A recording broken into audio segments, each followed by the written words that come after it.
Good afternoon. Good afternoon. ഇപ്പം നല്ല ചിരിച്ചൊക്കെ video on ചെയ്തിരിക്കുന്നുണ്ടായിരുന്നല്ലോ. എന്നെ കണ്ടിട്ടുണ്ടോ? എന്നെ പരിചയമുണ്ടോ?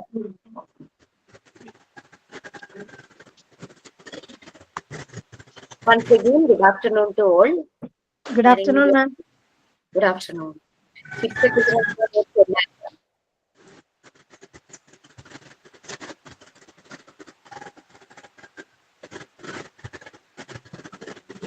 നമുക്കൊരു 1 മിനിറ്റ് കൂടെ വെയിറ്റ് ചെയ്യാം. കുറച്ച് പേര് ജോയിൻ ആവുന്നുണ്ട്. ഒരു മിനിറ്റ് വെയിറ്റ് ചെയ്യാലോ? കുഴപ്പമില്ലല്ലോ.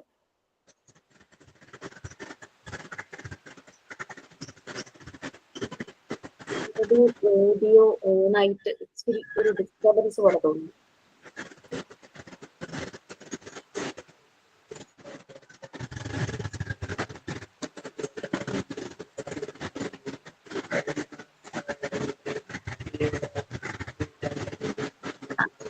എക്സ്ക്യൂസ് മീ, സൈറ്റു പൗലോസ് എന്ന് കാണുന്ന ആരാണത്? പ്രൊഫൈല് ഒന്ന് മ്യൂട്ട് ചെയ്യാമോ? മ്യൂട്ട് ചെയ്യാമോ? Please mute.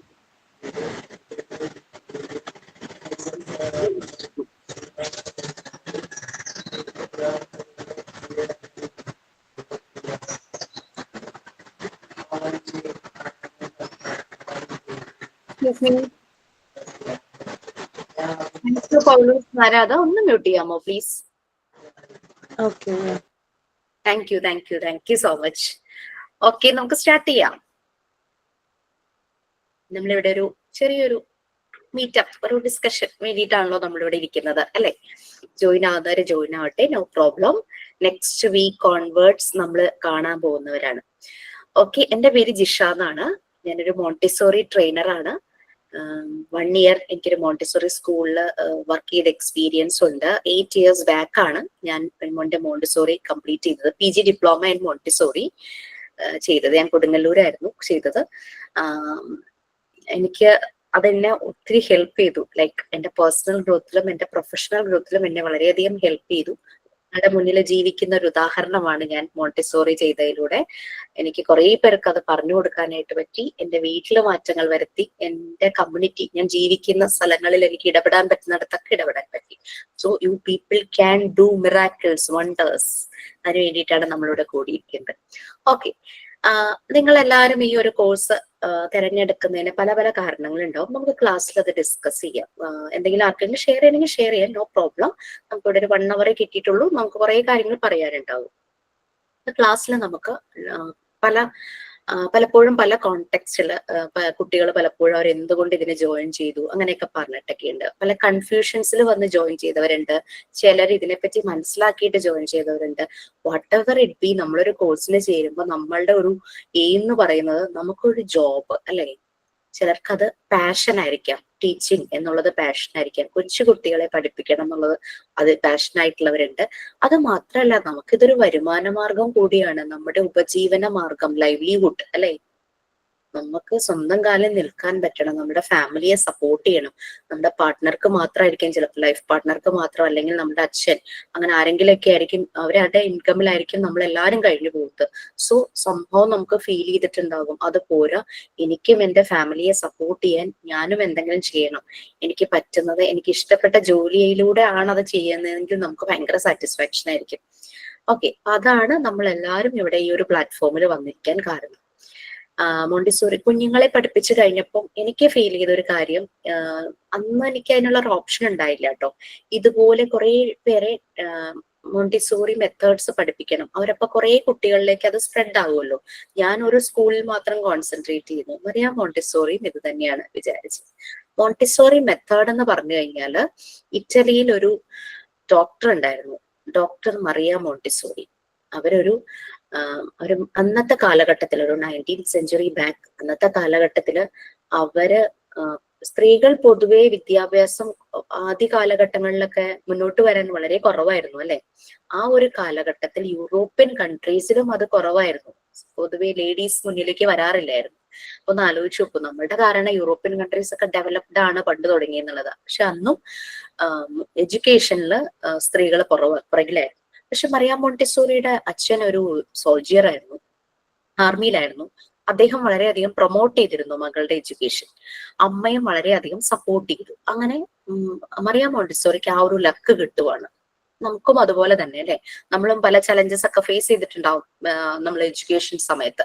അതുകൊണ്ടായിരിക്കാം ലേറ്റ്ലി നമുക്ക് വീണ്ടും പഠിക്കണം എന്നുള്ള ആഗ്രഹം മനസ്സിലുണ്ടായിരുന്നത് നമ്മൾ ആ ഒരു സാഹചര്യവും സമയവും ഒത്തു വന്നപ്പോൾ മുന്നോട്ട് വന്നത്. അങ്ങനെ മറിയ മോണ്ടിസോറി ആദ്യം ജോയിൻ ചെയ്യുന്നത് ടെക്നിക്കൽ ഫീൽഡിലായിരുന്നു, എഞ്ചിനീയറിംഗ് ഫീൽഡിലായിരുന്നു. പിന്നെ അവർക്ക് അത് വേണ്ട എന്ന് തോന്നി, അവർക്ക് മെഡിക്കൽ ഫീൽഡിനോട് താല്പര്യം ഉണ്ടായിരുന്നു. അങ്ങനെ അവർ മെഡിക്കൽ ഫീൽഡിൽ ജോയിൻ ചെയ്യുമായിരുന്നു. മറിയ മോണ്ടിസോറിയുടെ ക്ലാസ്സിൽ അവരൊരു പെൺകുട്ടി മാത്രമേ ഉണ്ടായിരുന്നുള്ളൂ, ബാക്കിയെല്ലാം ബോയ്സ് ആയിരുന്നു. അങ്ങനെ കുറെ ചലഞ്ചസ് അവർക്ക് ഉണ്ടായിരുന്നു. മെഡിക്കൽ ഫീൽഡ് നമുക്കറിയാം, ഡോക്ടർ ആവാൻ പഠിക്കുമ്പോൾ മെയിൻലി അനാട്ടമി സെഷൻ വരുമ്പോൾ അവർ ഡെഡ് ബോഡീസിനെ ആയിട്ട് ഡീൽ ചെയ്യേണ്ടതായിട്ട് വരും. ഈ ഡെഡ് ബോഡീസ് ഫുള്ളി നേക്ഡ് ആയിട്ടുള്ള ഡെഡ് ബോഡീസ് ആയിരിക്കും അനാട്ടമി ലാബിൽ കിടക്കുന്നത്. അപ്പൊ കുറെ ബോയ്സിന്റെ കൂടെ ഒരു പെൺകുട്ടി നേക്ഡ് ആയിട്ടുള്ള ഒരു ബോഡിയുടെ ആ ഒരു പ്രസൻസ് ഒക്കെ വരുമ്പം അങ്ങനെ കുറെ ചലഞ്ചസ് അവർ ഫേസ് ചെയ്തിരുന്നു. വാട്ട് എവർ, അവർ നല്ലതുപോലെ അവരുടെ എഡ്യൂക്കേഷൻ കംപ്ലീറ്റ് ചെയ്തു. അങ്ങനെ അവർക്ക് കുട്ടികളുടെ ഇടയിൽ കുട്ടികളെ കെയർ ചെയ്യണം എന്നുള്ളത് ഭയങ്കരമായിട്ട് അവർക്കൊരു തോട്ട് വന്നു. അങ്ങനെ അവര് ചൈൽഡ് ഒരു മെഡിക്കൽ ഫീൽഡിൽ അവർ കൂടുതൽ കോൺസെൻട്രേറ്റ് ചെയ്യാൻ തുടങ്ങി, പീഡിയാട്രിക് സെഷനിൽ. അങ്ങനെ അവര് ചെയ്ത സമയത്ത് അവർക്കൊരു 60-65ഓളം സ്പെഷ്യൽ കിഡ്സ് എന്ന് പറഞ്ഞാൽ നിങ്ങൾക്ക് അറിയാമോ എന്താണ് സ്പെഷ്യൽ കിഡ്സ് എന്ന് പറഞ്ഞു കഴിഞ്ഞാല്? Anyone nose? ഡിഫറെന്റ്ലി ഏബിൾഡ് ആയിട്ടുള്ള കുട്ടികൾ അല്ലേ. സാധാരണ കുട്ടികളെ പോലെ ചിലപ്പോൾ അവർക്ക് ഇന്റലക്ച്വൽ ലെവൽ ഇച്ചിരി കുറവായിരിക്കും, ചിലപ്പോൾ ഫിസിക്കലി ഡിസേബിൾഡ് ആയിട്ടുള്ളവരുണ്ടായിരിക്കും, ഹിയറിംഗ് കേൾക്കാൻ ബുദ്ധിമുട്ടുള്ളവരുണ്ടായിരിക്കും, കേൾവി കുറഞ്ഞവര്, കേൾവി ഇല്ലാത്തവര്, കാഴ്ചയ്ക്ക് ബുദ്ധിമുട്ടുള്ളവര്, പിന്നെ കൈയും കാലും നല്ല രീതിയിൽ മൂവ് ചെയ്യാൻ പറ്റാത്തവർ, അങ്ങനെ പല പല രീതിയിലുള്ള ഡിസബിലിറ്റീസ് ഉള്ള കുട്ടികളെ അവർക്ക് നോക്കേണ്ടതായിട്ട് വന്നു.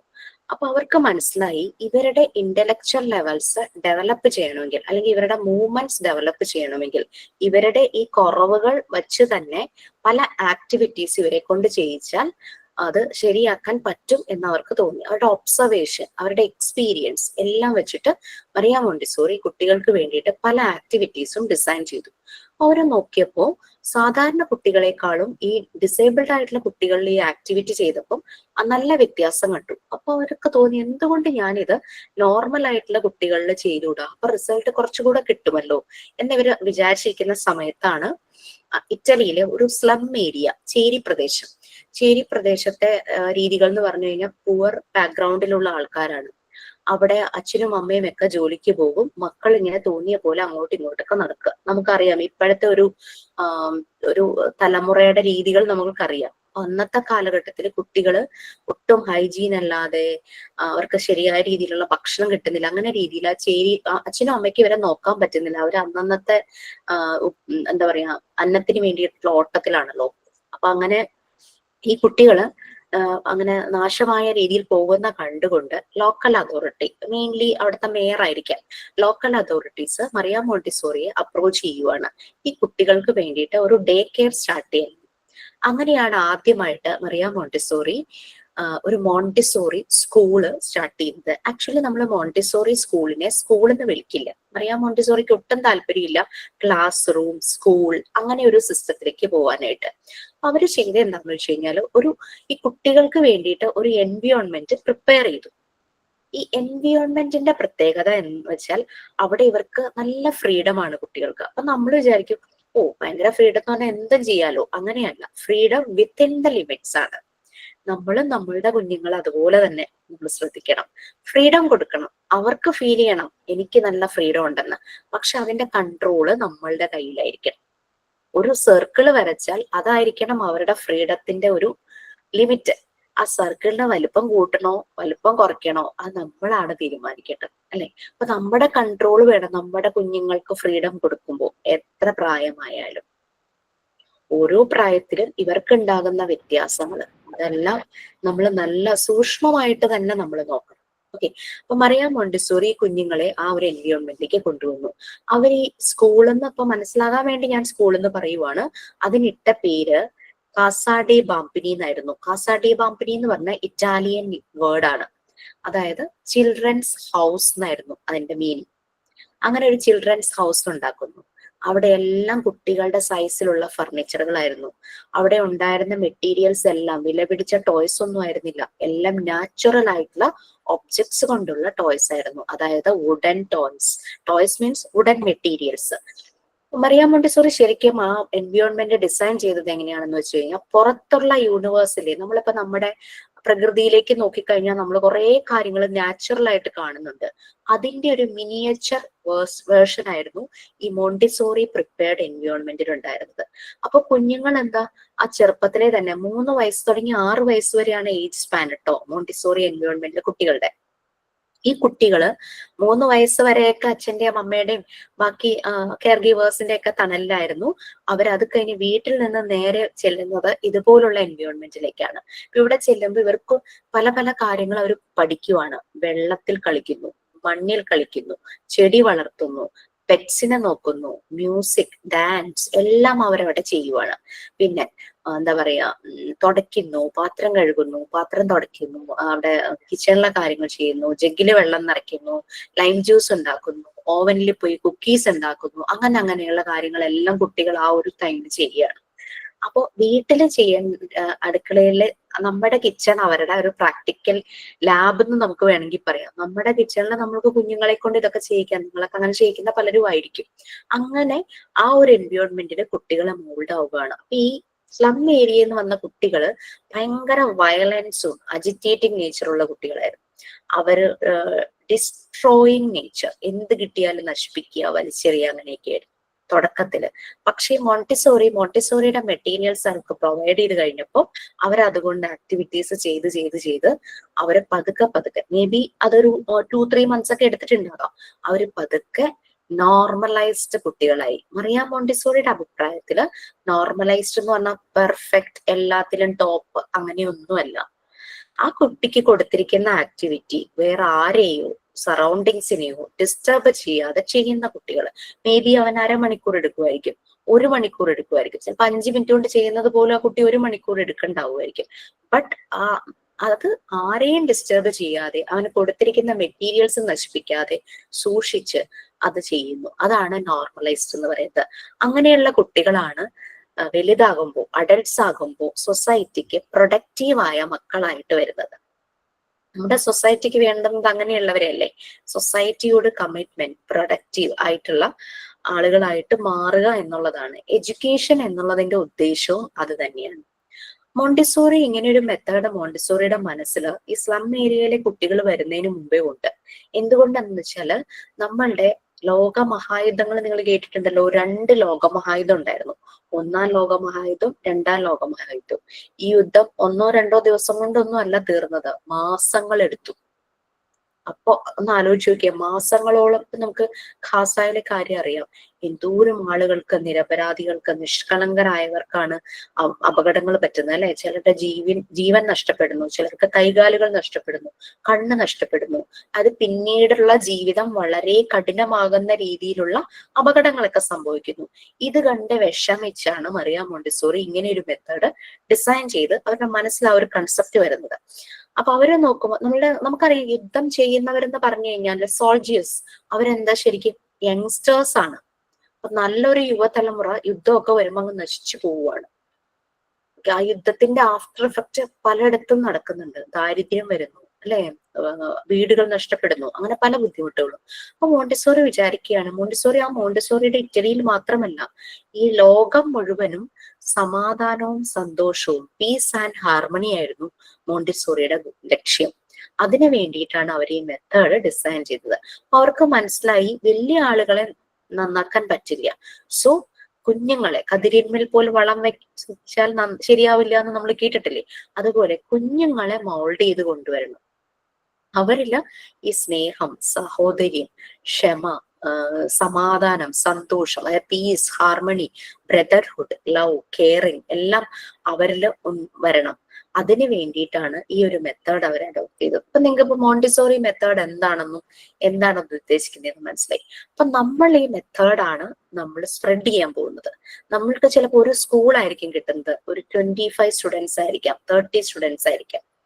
ബട്ട് നമുക്ക് നമ്മുടെ വീട്ടില്, നമ്മുടെ ചുറ്റുപാട് എല്ലായിടത്തും ചെയ്യാം. ഒരു കുഞ്ഞ് ജനിച്ചു കഴിഞ്ഞു കഴിഞ്ഞാൽ ഏകദേശം ഒരു 3 വയസ്സ് വരെ അച്ഛന്റെയും അമ്മയുടെയും ബാക്കി ഗ്രാൻഡ് പാരന്റ്സ് ഉണ്ടെങ്കിൽ അവരുടെയും കെയർ ഗീവേഴ്സിന്റെ ഒക്കെ കൈകളിലായിരിക്കും.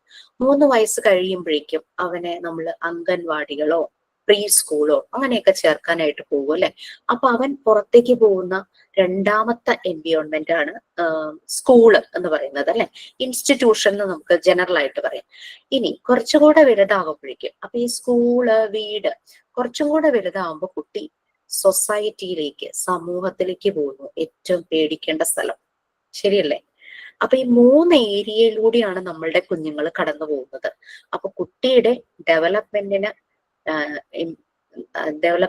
ബാധിക്കുന്ന 3 ഫാക്ടേഴ്സ് ആണ് വീട്, പിന്നെ സ്കൂൾ, പിന്നെ സൊസൈറ്റി അല്ലെ. Home, institution, society. അപ്പൊ ഈ 3മാണ് നമ്മുടെ കുട്ടികളുടെ സ്വഭാവ രൂപീകരണത്തിനും അതുപോലെ തന്നെ അവരുടെ ശാരീരികമായും മാനസികമായും വളർച്ചയെ ബാധിക്കും.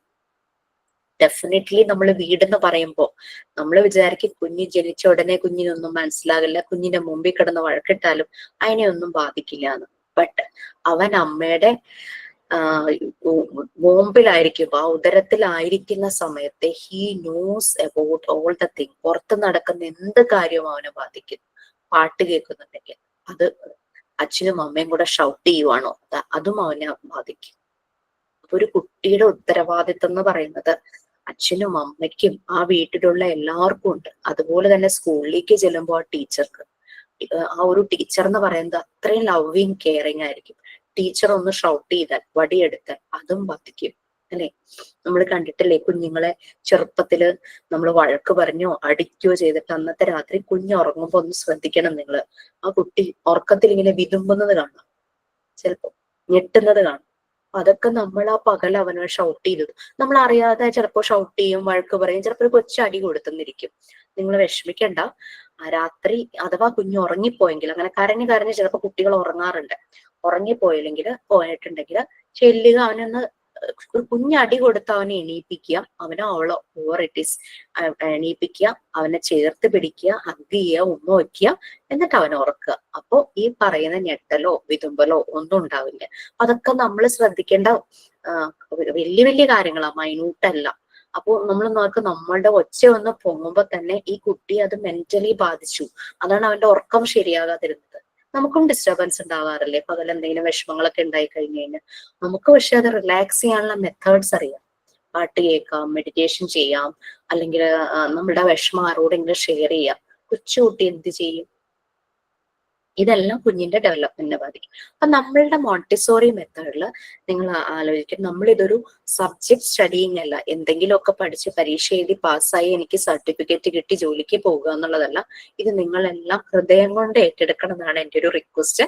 അപ്പൊ നമ്മളുടെ ക്ലാസ്സുകൾ അതുപോലെ കാണണം ജോയിൻ ചെയ്യുന്നവര്. അപ്പോൾ അതായത് ഇത് ഞാൻ എൻ്റെ ലൈഫിലേക്കും എനിക്ക് അറിയാവുന്ന ഇടങ്ങളിലേക്കും അപ്ലൈ ചെയ്യാൻ പോവുകയാണെന്ന് ഉറച്ച് നമ്മൾ മനസ്സിൽ പറയണം. നമുക്കറിയാം, നമ്മള് പല കോഴ്സുകളും ഇതിനു മുമ്പ് പഠിച്ചിട്ടുണ്ടാവും അല്ലെ. ചിലതൊക്കെ നമ്മുടെ ഉള്ളിലുണ്ട്. നമ്മള് സബ്ജക്ട് സ്റ്റഡിയിങ്ങും തിമാറ്റിക് ലേണിങ്ങും തമ്മിൽ നല്ല വ്യത്യാസമുണ്ട്. നമ്മളിവിടെ ലേണിംഗ് പ്രോസസ്സിലൂടെയാണ് കടന്നു പോകുന്നത്. ഇതൊരു ലൈഫ് ജേർണിയാണ്, ലൈഫ് ലേണിംഗ് പ്രോസസ്സാണ്. നമ്മൾ ഇത് അപ്ലൈ ചെയ്യുന്നു, അതാണ് നമ്മൾ ചെയ്യുന്നത്. ഇപ്പൊ ഞാൻ നിങ്ങളോട് പറയുകയാണ്, ഞാൻ എന്റെ 10th പാസ്സായത് 1994 ആലോചിച്ച് നോക്കൂ. അപ്പൊ എന്റെ ഏജ് കിട്ടുമായിരിക്കും. 1994 ഞാൻ SLC പാസ്സായത്. എനിക്ക് 90% അബോവ് മാർക്ക് ഉണ്ടായിരുന്നു. ബട്ട് ആ ക്വസ്റ്റ്യൻ പേപ്പർ ഇപ്പൊ എന്റെ തന്നിട്ട് എഴുതാൻ പറഞ്ഞാൽ ഞാൻ തോറ്റു, സത്യമായിട്ട് ഞാൻ തോറ്റു. കാരണം എനിക്കൊന്നും ഓർമ്മയില്ല. ഞാൻ ജയിക്കുക എന്നുള്ളത് വളരെ ബുദ്ധിമുട്ടുള്ള കാര്യമായിരിക്കും. ക്വസ്റ്റ്യൻ പേപ്പർ നിങ്ങൾക്ക് തന്നാൽ നിങ്ങൾ പാസ്സാവൂ? എനിവൺ? ഇല്ല. അന്നൊക്കെ നമ്മൾ എന്താ സബ്ജക്ട് സ്റ്റഡിങ് ആയിരുന്നു അല്ലെ, പരീക്ഷയ്ക്ക് വേണ്ടിയിട്ട് അങ്ങനെയുള്ള കാര്യങ്ങളൊക്കെ ആയിരുന്നു. മാത്സ് ഒക്കെ മേ ബി നമ്മൾ ഓർക്കുമായിരിക്കും, നമ്മളുടെ കുഞ്ഞുങ്ങളെ പഠിപ്പിച്ച് കുറെ കാര്യങ്ങളൊക്കെ നമുക്ക് ഓർമ്മ വരും. പക്ഷെ ആ എക്സാം എഴുതാൻ പറഞ്ഞാൽ നമ്മളിപ്പോ വരയ്ക്കും. അന്ന് നമുക്ക് ഈസി ആയിരുന്നെങ്കിൽ കൂടിയും. അപ്പൊ നമുക്കിവിടെ വേണ്ടത് സബ്ജക്ട് സ്റ്റഡിങ് അല്ല, തിമാറ്റിക് ലേണിംഗ് ആണ്. നമ്മൾ പഠിക്കുന്നതിനെ നമ്മൾ റിലേറ്റ് ചെയ്യണം, നമ്മുടെ ലൈഫിലേക്ക് നമുക്ക് റിലേറ്റ് ചെയ്യാൻ പറ്റും. ചിലപ്പോൾ ചില കാര്യങ്ങൾ നിങ്ങൾ എക്സ്പീരിയൻസ് ചെയ്തിട്ടുണ്ടാവും ഓൾറെഡി, നിങ്ങൾക്ക് ഷെയർ ചെയ്യാൻ പറ്റും. ഇനി അഥവാ ഷെയർ ചെയ്യാൻ പറ്റിയില്ലെങ്കിൽ തന്നെ അത് നമ്മുടെ മനസ്സിലേക്ക് വരും. ഓക്കെ, ആ രീതിയിലുള്ള ഒരു ഇന്ററാക്റ്റീവ് സെഷൻ ആയിരിക്കും നമ്മളുടെ ക്ലാസ്. എനിക്കറിയാം ചിലപ്പോ ഈ ഒരു ടൈമിൽ ഓൺലൈനായിട്ട് കയറാൻ ബുദ്ധിമുട്ടുള്ളവരുണ്ടാവുമായിരിക്കും ക്ലാസ്സിന്. ചിലർക്ക് റെക്കോർഡ് ക്ലാസ് കാണാനേ പറ്റുള്ളായിരിക്കും. സാരമില്ല, അതൊന്നും ഒരു പ്രോബ്ലം ഇല്ല. പക്ഷെ എപ്പോഴെങ്കിലും ഓൺലൈനായിട്ട് കയറാൻ പറ്റുവാണെങ്കിൽ ഡെഫിനറ്റ്ലി നിങ്ങൾ അത് ചെയ്യണം. നമ്മളുടെ പ്രയോറിറ്റി ഇതാക്കി വെച്ചിട്ട് ബാക്കിയുള്ള അല്ലെങ്കിൽ പ്രയോറിറ്റി ഏതാണോ അത് ചെയ്തിട്ട് റെക്കോർഡ് ക്ലാസ് കാണുക. അല്ലെങ്കിൽ നോക്കുക മാക്സിമം ഈ ഒരു ടൈമിൽ. നമ്മളുടെ കൂടെ മറ്റുള്ള ബാച്ചിലൊക്കെ ജോലിക്ക് പോകുന്നവരുണ്ട്. അവര് ഓഫീസ് സ്ഥലങ്ങളിൽ നല്ല ഫ്ലെക്സിബിൾ ആയിട്ടുള്ള സ്ഥലമാണെങ്കിൽ അവരോട് റിക്വസ്റ്റ് ചെയ്യുമ്പോൾ പെർമിറ്റ് ചെയ്തിട്ടുണ്ട് ഈ ഒരു ടൈം ഫ്രീ ആക്കി കൊടുക്കുകയൊക്കെ ചെയ്യും. അത് അവരുടെ ആ ഓഫീസിലെ ആ ബോണ്ടിങ്ങും ആ ഒരു റിലേഷൻഷിപ്പ് കൊണ്ടൊക്കെ ആയിരിക്കും കേട്ടോ. അപ്പൊ അങ്ങനെയുള്ള ഇടങ്ങളിലൊക്കെ ആണെങ്കിൽ നിങ്ങൾക്കും റിക്വസ്റ്റ് ചെയ്യാം. ഓക്കെ, അപ്പൊ ഒന്ന് നോക്കൂ. കാരണം നമ്മൾ എപ്പോഴും ലൈവ് ആയിട്ടിരിക്കുന്നതായിരിക്കും നല്ലത്. നമുക്ക് പരസ്പരം സംസാരിക്കാനും കാര്യങ്ങൾ മനസ്സിലാക്കാനും ഒക്കെ പറ്റും. റെക്കോർഡ് ക്ലാസ് കാണുമ്പോൾ നിങ്ങൾക്കത് മനസ്സിലാകും. ഓക്കെ, അപ്പൊ നമ്മളുടെ കോഴ്സിൽ നമ്മൾ ശരിക്കും 7 സബ്ജക്ട്സ് ആണുള്ളത്. നിങ്ങൾക്ക് ഡിപ്ലോമ കോഴ്സും ഉണ്ട്, പി ജി ഉണ്ട്. ഈ പി ജിക്കും ഡിപ്ലോമയ്ക്കും കോമൺ ആയിട്ട് 7 സബ്ജക്ട്സ് ആണുള്ളത്. അതിലെ ഒരു സബ്ജക്ട് ഇംഗ്ലീഷ് ആണ്, ഇംഗ്ലീഷ് ഫോർ കമ്മ്യൂണിക്കേഷൻ എന്ന് പറഞ്ഞിട്ടുള്ളത്. ഇംഗ്ലീഷ് വളരെ നല്ല ഭംഗിയായിട്ട് എടുക്കുന്ന ടീച്ചർമാർ നമുക്കുണ്ട്. അപ്പൊ ഇംഗ്ലീഷ് മാക്സിമം നിങ്ങൾ യൂസ് ചെയ്യുക. കാരണം എന്താണെന്ന് വെച്ചാൽ നമുക്ക് കമ്മ്യൂണിക്കേഷൻ ഇംഗ്ലീഷ് മസ്റ്റ് ആണ്. നിങ്ങളൊന്ന് ആലോചിച്ച് നോക്കൂ, നമ്മൾ പഠിപ്പിക്കാൻ പോകുന്നത് KG കുട്ടികളെയാണ് അല്ലെ. പ്രീ സ്കൂൾ അല്ലെങ്കിൽ KG session, may be 4th standard വരെ PG ഡിപ്ലോമ കഴിഞ്ഞു കഴിഞ്ഞാൽ നമുക്ക് സ്കൂളുകാർ പെർമിറ്റ് ചെയ്യും. അപ്പൊ കുട്ടികൾ പഠിക്കാൻ തുടങ്ങുന്ന പ്രായത്തിലാണ് നമ്മളുടെ കയ്യിൽ കിട്ടുന്നത്. അപ്പൊ അവരുടെ എല്ലാ ബേസും സ്റ്റാർട്ട് ചെയ്യുന്നത് നമ്മുടെ നമ്മളിലൂടെയാണ്. അപ്പൊ ലാംഗ്വേജും അവരിൽ ഡെവലപ്പ് ചെയ്ത് വരുന്നത് നമ്മളിലൂടെയാണ്. അവരൊക്കെ ഇംഗ്ലീഷിലാണ് പഠിക്കേണ്ടത്. അപ്പൊ നമ്മളുടെ ഇംഗ്ലീഷ് നമ്മൾ കറക്റ്റ് ചെയ്യണം അല്ലെ. അതിനുള്ള എല്ലാ സപ്പോർട്ടും നിങ്ങൾക്ക് ഈ പ്ലാറ്റ്ഫോമിൽ നിന്ന് കിട്ടും. പക്ഷെ അത് യൂസ് ചെയ്യുക എന്നുള്ളത് നിങ്ങളുടെ ഡ്യൂട്ടിയാണ്. എല്ലാം നമ്മൾ പ്രൊവൈഡ് ചെയ്യും, ബട്ട് അത് നിങ്ങൾ മാക്സിമം യൂസ് ചെയ്യും, ഉപയോഗിക്കൂ. ഞങ്ങളെയൊക്കെ ഉപയോഗിക്കൂ, ഈ പ്ലാറ്റ്ഫോം ഉപയോഗിക്കൂ തന്നെയാണ് നമ്മളുടെ ആഗ്രഹവും റിക്വസ്റ്റും. അപ്പൊ അത് നമുക്ക് മാക്സിമം നോക്കാം. തുടക്കത്തിൽ നമുക്കൊരു ഇച്ചിരി വിഷമമൊക്കെ തോന്നുമായിരിക്കും, but we can do better. നമുക്ക് ആദ്യം ചെറിയ ചെറിയ വേർഡ്സ് നോക്കാം. ചിലപ്പോൾ നമ്മളുടെ കൂടെ തന്നെ നല്ല ലാംഗ്വേജ് ഉള്ളവരുണ്ടായിരിക്കാം, അവർക്കും ഹെൽപ്പ് ചെയ്യാനായിട്ട് പറ്റും. നമുക്ക് പരസ്പരം എന്താ പറയാ, വളർത്തുന്ന മനഃശാസ്ത്രം എന്ന് കേട്ടിട്ടില്ലേ? എല്ലാരും പരസ്പരം വളർത്തുന്നു, അങ്ങനെ ഒരു രീതിയിൽ. അപ്പൊ അങ്ങനെ നമുക്ക് ഇംഗ്ലീഷ് മാക്സിമം നമുക്ക് പ്രയോജനപ്പെടുത്താം. പിന്നെ നിങ്ങൾക്ക് ഇപ്പോ 7 സബ്ജക്റ്റിൽ ഒന്നാണ് ഇംഗ്ലീഷ് എന്ന് പറഞ്ഞു. ബാക്കി 6 സബ്ജക്ട് ഏതാന്ന് ഞാൻ പറയാം. നിങ്ങൾക്ക് സിലബസ് ഒക്കെ കിട്ടുമ്പോൾ മനസ്സിലാകും. നമുക്ക് മോഡ്യൂൾ 1-നെയാണ് 6 സബ്ജക്റ്റ് ആയിട്ട് ഡിവൈഡ് ചെയ്തിരിക്കുന്നത്. മോഡ്യൂൾ 1 എന്ന് പറഞ്ഞു കഴിഞ്ഞാൽ 4 പാർട്സ് ആയിട്ടാണ്. അതില് പാർട്ട് 1-ല് 8 യൂണിറ്റ്സ് ആണ്, ബാക്കി എല്ലാത്തിലും 10 യൂണിറ്റുകൾ വീതമുണ്ട്. അപ്പൊ നമ്മൾ ഈ 6 സബ്ജക്ട്, അതായത് മോഡ്യൂൾ 1-നെയാണ് 6 സബ്ജക്റ്റ് ആയിട്ട് ഡിവൈഡ് ചെയ്തിരിക്കുന്നത്. മോഡ്യൂൾ 1-ല് 4 പാർട്ടുകൾ ഉണ്ട്. 4 പാർട്ടുകളില് യൂണിറ്റ്സുകൾ ഉണ്ട്. ഒരെണ്ണത്തിൽ മാത്രം 8 യൂണിറ്റും ബാക്കി എല്ലാത്തിലും 10 യൂണിറ്റുകൾ വീതമാണ്. അപ്പൊ അങ്ങനെ എന്നാണ് എന്റെ ഓർമ്മ. അപ്പൊ അങ്ങനെ ഡിവൈഡ് ചെയ്തിട്ടുണ്ട്. ഈ മോഡ്യൂൾ 1-ലെ പാർട്ട് 1 ആണ് നമ്മളുടെ ആദ്യത്തെ സബ്ജക്ട്. പാർട്ട് 1-ല് 8 യൂണിറ്റുകൾ ഉണ്ട്. അതാണ് നമ്മുടെ ആദ്യത്തെ സബ്ജക്ട്. അത് ഹെൽത്ത് ആൻഡ് ന്യൂട്രീഷൻ എന്നാണ്. എല്ലാവർക്കും അറിയാവുന്ന കാര്യമാണ്. നമ്മുടെ ശരീരത്തിന്റെ ആരോഗ്യം, നമ്മൾ എങ്ങനെ ഹൈജീൻ ആയിരിക്കണം. ശരീരം എന്ന് പറഞ്ഞു കഴിയുമ്പോൾ അടുത്തത് മനസ്സ്. ആരോഗ്യം എന്ന് പറയുമ്പോൾ ഇത് രണ്ടിന്റെ ആരോഗ്യം വരും. മനസ്സിന്റെ ആരോഗ്യം, മനസ്സിന്റെ ഹൈജീൻ. പിന്നെ എല്ലാം നമ്മൾ കുട്ടികളെ ഫോക്കസ് ചെയ്തിട്ടാണ് എല്ലാ കാര്യങ്ങളും പറയുന്നത്. വീട്ടിൽ ഇതെങ്ങനെ ചെയ്യണം, സ്കൂളിൽ ഇതെങ്ങനെ ചെയ്യണം, ഹെൽത്ത് എഡ്യൂക്കേഷന്റെ ഇമ്പോർട്ടൻസ് എന്താണ്, പിന്നെ കുഞ്ഞുങ്ങളിൽ ഉണ്ടാകാൻ ചാൻസ് ഉള്ള രോഗങ്ങൾ അല്ലെ. ചെറിയ പ്രായത്തിൽ ഇവർക്ക് ഇമ്മ്യൂണിറ്റി കുറവായിരിക്കും. അതുകൊണ്ടാണല്ലോ നമ്മൾ വാക്സിനേഷൻ കൊടുക്കുന്നത് കുട്ടികൾക്ക് അല്ലെ. വാക്സിനേഷൻ കൊടുക്കുന്നുണ്ട്. അപ്പൊ വാക്സിനേഷനെ കുറിച്ച് നമ്മൾ അറിഞ്ഞിരിക്കണം. കുട്ടികൾക്ക് കൊടുക്കേണ്ട ഭക്ഷണങ്ങള്, അവർക്ക് അസുഖങ്ങൾ വരുമ്പോ എങ്ങനെയുള്ള ഭക്ഷണം കൊടുക്കണം, അവർ നല്ല എനർജറ്റിക് ആയിരിക്കാൻ എങ്ങനെയുള്ള ഭക്ഷണം കൊടുക്കണം, ഫുഡ് എന്തൊക്കെ ഉൾപ്പെടുത്തണം ഓരോ ഏജില്, വൈറ്റമിൻസ്, മിനറൽസ്, ഫാറ്റ്സ്, കാർബോഹൈഡ്രേറ്റ്സ്, ഇതിന്റെയൊക്കെ ഇമ്പോർട്ടൻസ്, ഇതൊക്കെ ഏത് അളവിൽ വേണം, ഇതൊക്കെ കുറഞ്ഞാൽ എന്തൊക്കെ അസുഖങ്ങൾ ഉണ്ടാകും, അസുഖങ്ങൾ ഉണ്ടാകാതിരിക്കാൻ നമ്മൾ എന്തെല്ലാം പ്രിക്വേഷൻസും പ്രിവെൻഷൻസും എടുക്കണം, അസുഖങ്ങൾ ഉണ്ടായാൽ അതിനെ എങ്ങനെ നമ്മൾ ക്യൂർ ചെയ്യണം, ഇങ്ങനെയുള്ള കാര്യങ്ങളൊക്കെയാണ് നമ്മുടെ ഫസ്റ്റ് യൂണിറ്റ് വരുന്നത്. അത് മാത്രമല്ല ചൈൽഡ് വെൽഫെയർ, അതെന്താണ്? വുമൺ ആൻഡ് ചൈൽഡ് വെൽഫെയർ നമ്മൾ എപ്പോഴും കേട്ടിട്ടുണ്ട് അല്ലെ? സ്ത്രീകൾക്കും കുട്ടികൾക്കും എതിരെ എന്തെങ്കിലും പ്രശ്നങ്ങളൊക്കെ ഉണ്ടായാൽ നമ്മൾക്ക് ഗവൺമെന്റിന്റെ സൈഡിൽ നിന്ന്, അതോറിറ്റികളുടെ സൈഡിൽ നിന്ന് നമുക്ക് കിട്ടുന്ന സപ്പോർട്ട്, മീഡിയകളുടെ ഇൻഫ്ലുവൻസ്, ഇതെല്ലാം വരും ഫസ്റ്റ് സബ്ജക്റ്റ് ആയ ഹെൽത്ത് ആൻഡ് ന്യൂട്രീഷനിൽ. ഇനി രണ്ടാമത്തെ യൂണിറ്റ്, അപ്പൊ നമ്മൾ കുട്ടികളെയാണ് നമ്മൾ നോക്കുന്നത് അല്ലെ? നമ്മൾ പറയില്ലേ, ചില ആളുകളെ കാണുമ്പോഴേക്കും അവർക്ക് എന്തെങ്കിലും വിഷമമുള്ളത് നമുക്ക് പെട്ടെന്ന് മനസ്സിലാകും. നമ്മൾ അവരോട് ചോദിക്കുക, എന്ത് പറ്റി, സുഖമില്ലേ, എന്തെങ്കിലും ടെൻഷൻ ഉണ്ടോ എന്നൊക്കെ നമ്മൾ ചോദിക്കാറില്ലേ? അതെന്തുകൊണ്ട്? നമുക്ക് ആ ഒരു കഴിവുണ്ട്. അവരുടെ ഫീലിങ്സ്, അവരുടെ എന്തെങ്കിലും, അവർക്ക് എന്തൊരു ചേഞ്ചസും മുഖത്ത് കാണുമ്പോൾ നമുക്ക് മനസ്സിലാവും. അതുപോലെ നമ്മുടെ മുന്നിൽ വരുന്ന കുട്ടികൾ പല ഫാമിലി ബാക്ക്ഗ്രൗണ്ടിൽ നിന്നാണ് വരുന്നത്. ഇവരെന്തെല്ലാം പ്രശ്നങ്ങളിലൂടെയാണ് കടന്നു പോകുന്നതെന്ന് നമുക്കറിയില്ല. അപ്പൊ അങ്ങനെ വരുന്ന കുട്ടികളെ നമുക്ക് മനസ്സിലാക്കണം അല്ലെ? കുട്ടികളെ മനസ്സിലാക്കണമെങ്കിൽ ആദ്യം ഇവരുടെ വളർച്ചയുടെ ഘട്ടങ്ങൾ മനസ്സിലാക്കണം. വളർച്ച എന്ന് പറയുന്നത് ശാരീരികം മാത്രമല്ല, മാനസികമായിട്ടും ബുദ്ധിപരമായിട്ടും വൈകാരികപരമായിട്ടും ഇമോഷണൽ, ഇന്റലക്ച്വൽ, ഫിസിക്കൽ, മെന്റൽ, അങ്ങനെ പല രീതിയിൽ വളർച്ചാ ഘട്ടങ്ങളുണ്ട് നമ്മുടെ കുഞ്ഞുങ്ങൾക്ക്. അത് നമ്മൾ മനസ്സിലാക്കണം. അടുത്ത സബ്ജക്ട് അതാണ് ചൈൽഡ്. അശ്വിനി എന്നോടാണോ? ഹലോ, ആ പറയൂ.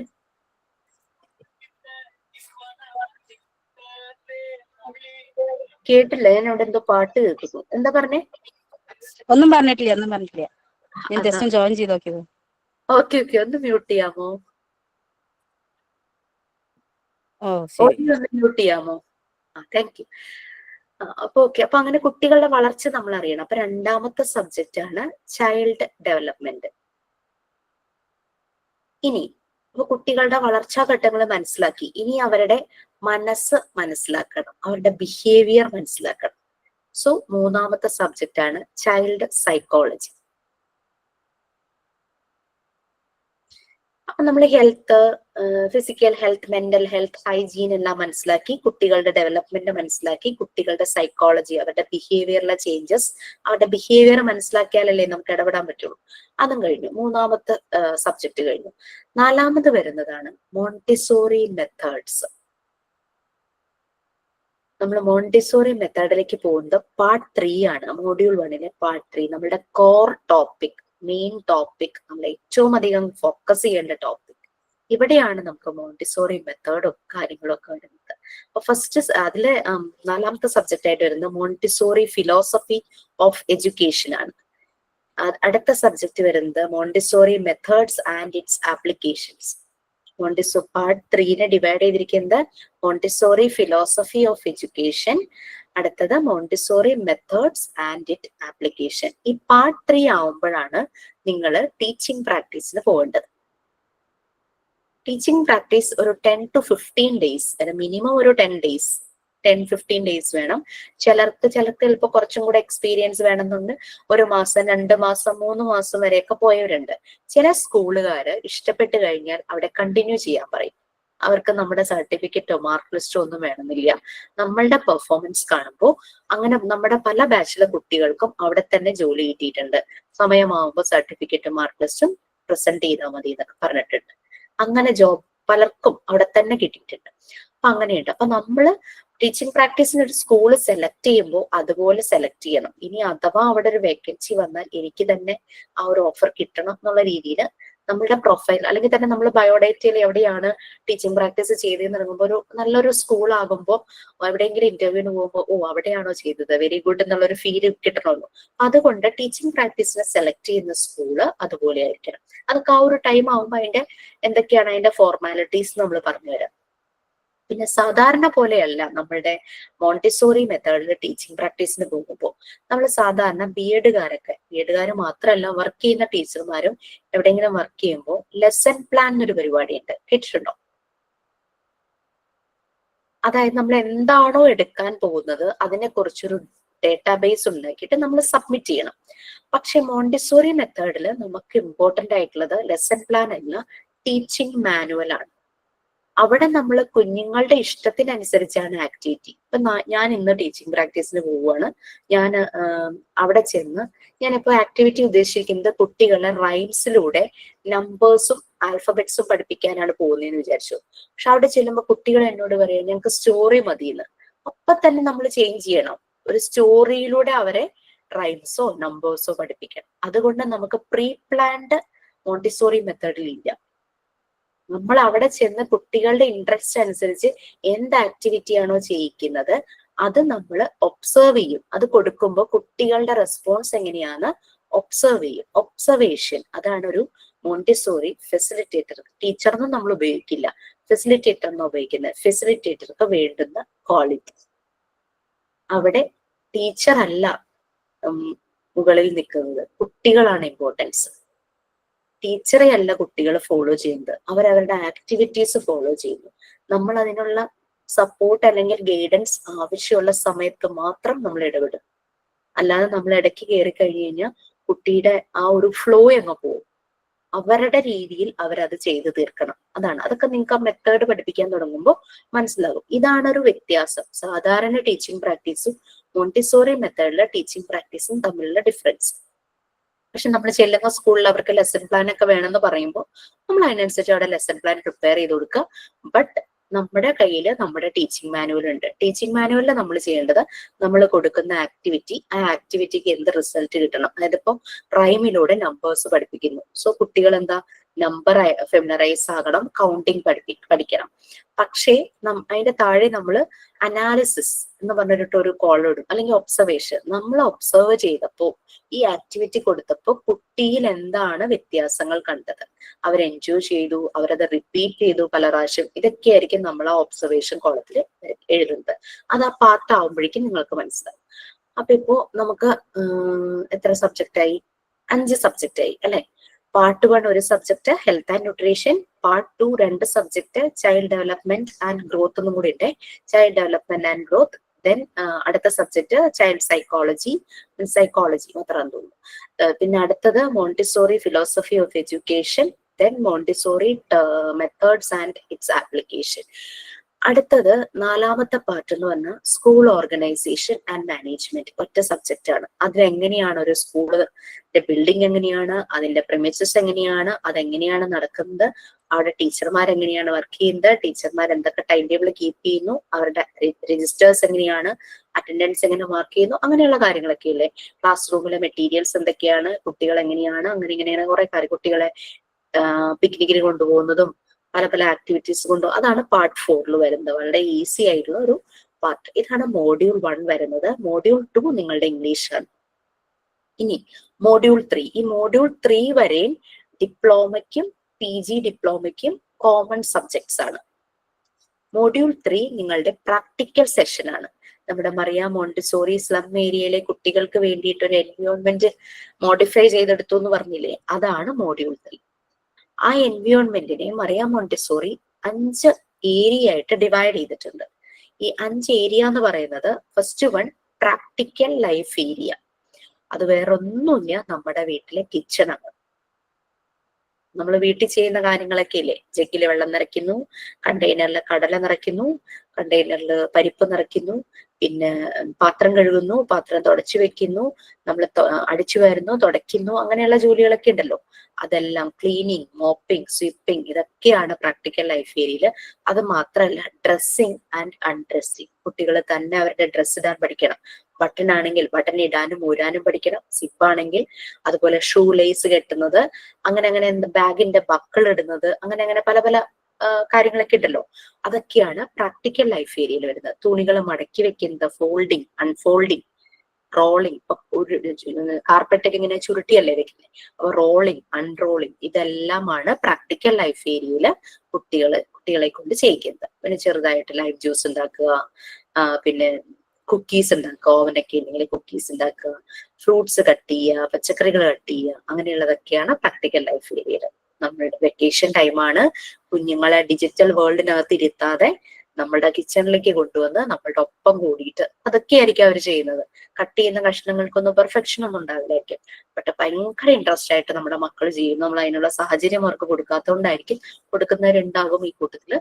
അപ്പൊ കാരണം ഞാൻ പറയാൻ കാരണം, നമ്മുടെ ഈ കോഴ്സ് ബാച്ച് ക്ലാസ് നടന്നുകൊണ്ടിരുന്ന പലരും ഈ മെത്തേഡ് അഡോപ്റ്റ് ചെയ്തു. അപ്പൊ കുട്ടികൾക്ക് ഭയങ്കര ഇൻട്രസ്റ്റ് ആയത്രേ, ഭയങ്കര ഇഷ്ടമായി.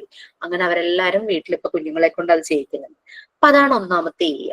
രണ്ടാമത്തെ area sensorial area. Maria Montessori ആ മോണ്ടിസോറി പ്രിപ്പയർഡ് എൻവയോൺമെന്റിനെ ഡിവൈഡ് ചെയ്ത ഏരിയ ആണ് നിങ്ങൾക്ക് മോഡ്യൂൾ 3 ഓരോരോ പാർട്ടായിട്ട് വരുന്നത്. 5 പാർട്സ് ഉണ്ട്. രണ്ടാമത്തെ പാർട്ടാണ് സെൻസോറിയൽ ഏരിയ. നമുക്ക് എത്ര സെൻസസ് ഉണ്ട്? എത്ര സെൻസ് ഉണ്ട്? 5 അല്ലെ? സെൻസസ് ഉണ്ട്. ഏതൊക്കെയാ? ഐ, ഇയർ, നോസ്,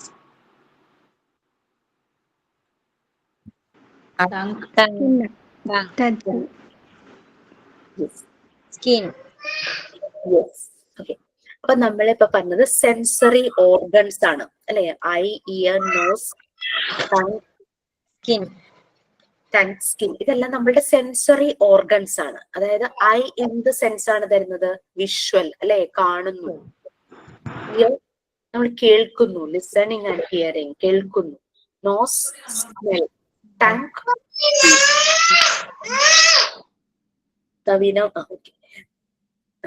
പിന്നെ സ്കിൻ നമ്മളുടെ ഓരോ ഫീല്, ചൂട്, തണുപ്പ് അല്ലെ? ഇതൊക്കെ ഫീൽ ചെയ്യുന്നു, നമുക്ക് സ്കിൻ കിട്ടുന്നു. അത് നമ്മള് സെൻസസ് ആയിട്ട് പറയുമ്പോഴേക്കും വിഷ്വൽ, പിന്നെ കേൾക്കുന്നത് ഓഡിറ്ററി, പിന്നെ സ്മെല് ചെയ്യുന്നത് ഒൾഫാക്ടറി, ടേസ്റ്റ് ചെയ്യുന്നത് ഗസ്റ്റേറ്ററി, പിന്നെ അതുപോലെ തന്നെ കിനസ്തെറ്റിക് സെൻസ്, നമ്മുടെ ഫീലിങ്സ്. ആ കിനസ്തെറ്റിക് സെൻസിനെ തന്നെ നമ്മൾ പലതായിട്ട് ഡിവൈഡ് ചെയ്തിട്ടുണ്ട്. അതില് ചൂടറിയുന്നത് തേർമിക് സെൻസ്, ചൂട് മാത്രമല്ല തണുപ്പും, hot, cold, warm, lukewarm, അങ്ങനെ പല പല ഗ്രേഡ് ഉണ്ടല്ലേ ചൂടിന്. അതുപോലെ തണുപ്പിനും നോർമൽ ടെമ്പറേച്ചർ ഒക്കെ ഉണ്ട്. പിന്നെ വരുന്നത് പാരിക് സെൻസ്. അതും ഈ നമ്മൾ പറഞ്ഞ സ്കിന്നില് ആ ഒരു സെൻസറി ഓർഗന്റെ കീഴിൽ വരുന്ന വെയിറ്റ് അറിയുന്നത്, അതാണ് ബാരിക് സെൻസ് അല്ലെ? ഞാനിപ്പോ ജൂലിയുടെ കയ്യിൽ ഇങ്ങനെ ഞാൻ പിടിക്കും, ജൂലിക്ക് എന്റെ കൈയുടെ ഒരു ചൂട് ഫീൽ ചെയ്യും അല്ലെ? അപ്പൊ ആ ടെമ്പറേച്ചർ ഫീൽ ചെയ്യുന്നു, തേർമിക് സെൻസ്. അതേസമയം ഞാൻ അങ്ങോട്ട് പ്രസ് ചെയ്യുക, ഭയങ്കര പ്രഷർ കൊടുക്കുവാണ്, ജൂലിക്ക് പെയിൻ ആവാൻ തുടങ്ങും. അതാണ് നമ്മൾ ആ ഒരു കിനസ്തെറ്റിക് സെൻസിന്റെ പല പല ഗ്രേഡിംഗ് ആണിത്, വേർഷൻസ് മാറുന്നത്. അപ്പൊ അതാണ് നമ്മളുടെ രണ്ടാമത്തെ ഏരിയ ആണ് സെൻസോറിയൽ ഏരിയ. കുട്ടികളുടെ സെൻസസ് യൂസ് ചെയ്തിട്ടാണ് അവിടെ പല കാര്യങ്ങളും പഠിക്കുന്നത്. കാണുന്നത്, കേൾക്കുന്നത്, ടച്ച് ചെയ്യുന്നത്, സ്മെല് ചെയ്യുന്നത്, ടേസ്റ്റ് ചെയ്ത്, അങ്ങനെ അങ്ങനെ രീതിയിലാണ് അവർ ആ സെൻസോറിയൽ ഏരിയയിൽ പഠിക്കുന്നത്. നമ്മൾ കുഞ്ഞുങ്ങൾക്ക് പുളിയൊക്കെ വായിൽ വെച്ച് കൊടുക്കൂലെ, ആദ്യമായിട്ടൊക്കെ കിട്ടുമ്പോഴേക്കും അവരുടെ ഒരു എക്സ്പ്രഷൻ ഒക്കെ കാണുന്നത്. ഓക്കെ.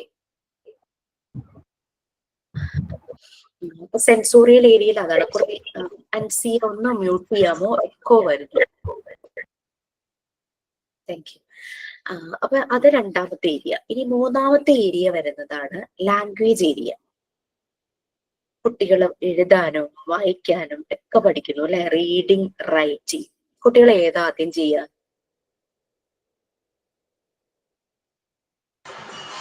റീഡിംഗ് അല്ല, എഴുത്താണ്. അപ്പൊ എഴുതുന്നതിന് മുമ്പ് അവരുടെ പിടിക്കാൻ പറ്റണോ അല്ലെ? പെൻസിൽ പിടിക്കാൻ പറ്റും. അവര് വരയ്ക്കുക എന്നാ പറയുന്നത് അല്ലെ? പലപ്പോഴും ഞാൻ എ വരച്ചു, ഞാൻ ബി വരച്ചു എന്നൊക്കെ പറഞ്ഞു വരയ്ക്കുക എന്നാണ് അവര് പറയുന്നത്.